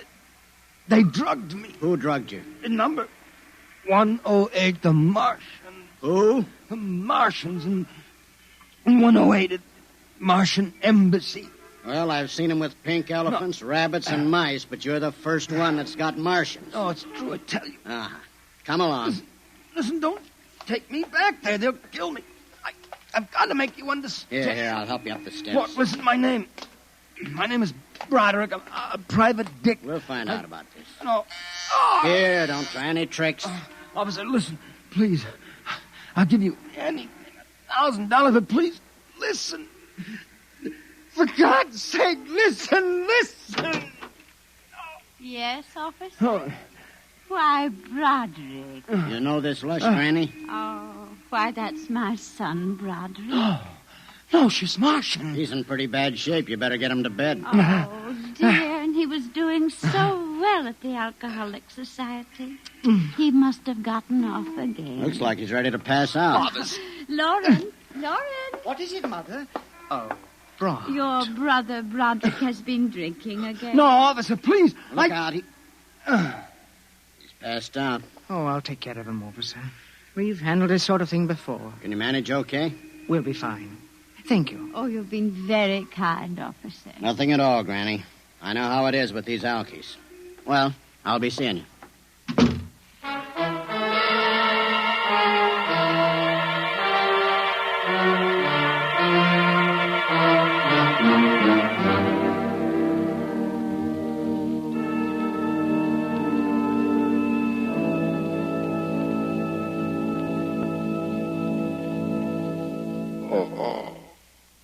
Martian Embassy. Martian. Oh, my head. Our Mr. Broderick is regaining consciousness, Mother. What happened? I can't get up. Oh. Do not struggle, Mr. Broderick. It will be impossible for you to rise from that chair. The pressure from this ray will keep you there. Ray? You've already guessed, Mr. Broderick? You mean this really is the Martian Embassy? Yes. Yes, you have the honor to be the first prisoner of the Imperial Government of Mars. First prisoner? Yes. After the invasion, of course, you will all be our prisoners. What sort of nonsense is this? No nonsense, Mr. Broderick. As your people will soon find out. Our preparations for invasion are nearly completed now. As soon as we give the signal, our armed forces will launch a surprise attack. And then the Earth will be ours. Crazy. Or not half as mad as you, Mr. Broderick, to come muddling so foolishly into our affairs. It was a mistake, Mr. Broderick. A fatal mistake. So Doolan's death was no accident, then, huh? Oh, assuredly not. We found it necessary to use a pressure ray on your friend. The block of concrete was an afterthought. We thought it might help to divert suspicion. All right. So what happens now? If you cooperate, you can look forward to a quick, painless death. Like your friend, Mr. Doolan. If not? Well, this pressure ray has many delicate adjustments. It can move a pin, or it can crush a boulder. Let me demonstrate. Oh! You see, Mr. Broderick, as if an invisible vice were crushing you. What do you want? The name of your client. We are interested in knowing who is so anxious to locate the Martian embassy. The names of my clients are confidential. Oh! Oh! Well? All right, all right! Turn it off, Mother. Mr. Broderick has seen the wisdom of speech. Oh.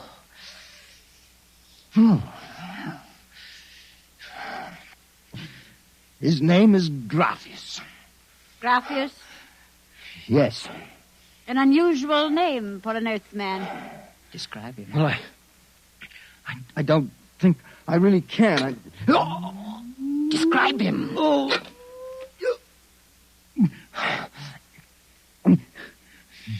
He's tall. With a big forehead. It's about 60. Wears thick glasses. He's bald. Lauren, it sounds like one of them. Yes. Yes, it does. Contact the planet. Tell them we suspect that our plans are known. Ask for an acceleration of the invasion day. At once. What about me? Oh, I am sorry, Mr. Broderick. But I'm afraid you know too much now. In exactly 5 seconds, you will feel the full impact of the ray which faces you.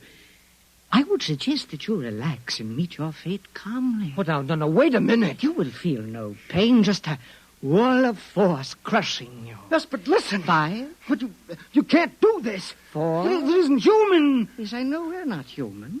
3. Yes, but do you understand? 2, No. 1. Mother in heaven. Now. No. Lauren! It didn't work. Something has happened. The magnetic field is dead. Stand back from the pressure rater. It will not function anyway. I have decontrolled your field. Lauren! Lauren, it's one of them. They found us. Did you think we wouldn't? You are free to move now, Mr. Brown. Look, I don't know how you got in here, Graphius, but stick around. These babies are really Martians, just like you said. They're planning to invade the Earth and take over. There will be no invasion. All right, you keep these characters covered. I'll get the police. There will be no need for the police. I intend to handle them myself. But, Graphius, the police will want Do not call the police. I don't get it. You fool of an Earthling. Don't you realize with whom you are dealing? The invasion of Earth by Mars will be like child's play compared with what... Lauren! Oh! Holy mackerel. They just flattened out. Yeah, like your friend, Mr. Doolin. Oh, I detest the use of violence where the intellect can rule. But unfortunately, the Martians are a threat to us and must be destroyed so that we can proceed with our own plans. What plans? Naturally, you wouldn't comprehend. Wait a minute. There are some things here that I do understand. A second ago, that pressure ray didn't work. Now you're using it like it was a toy. How did you get in here, anyway? Who are you? Another one of these Martians? No, Mr. Broderick. I happen to be a Venusian. A what? A representative of the planet of Venus. You're crazy. Not at all. Martian invasion would be like child's play compared to ours. The Martians would simply have conquered and enslaved your people. We Venusians intend to exterminate you completely. Then I suppose that you were going to start by knocking me off. On the contrary, you are free to leave any time you please. Leave? Yes. Are you kidding? I know your plans, the invasion. I could go... Tell the police? Go ahead. Huh? Why don't you try it, brother? Because the minute I turn my back, you're going to let me have it. Suppose you try it and see. I have no interest in stopping you. Go ahead. Run to the police. Tell them anything you like. All right, Buster, you asked for this.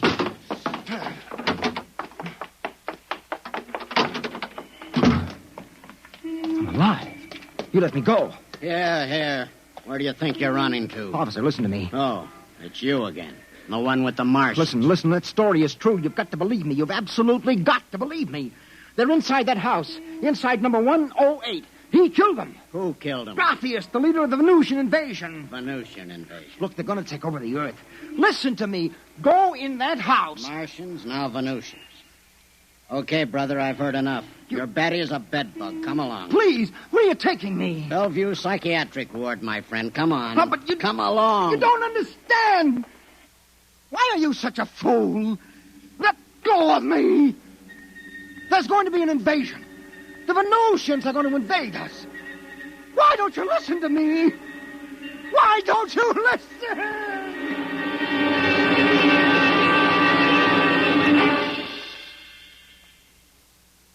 You have just heard X-1, presented by the National Broadcasting Company in cooperation with Street and Smith, publishers of astounding science fiction.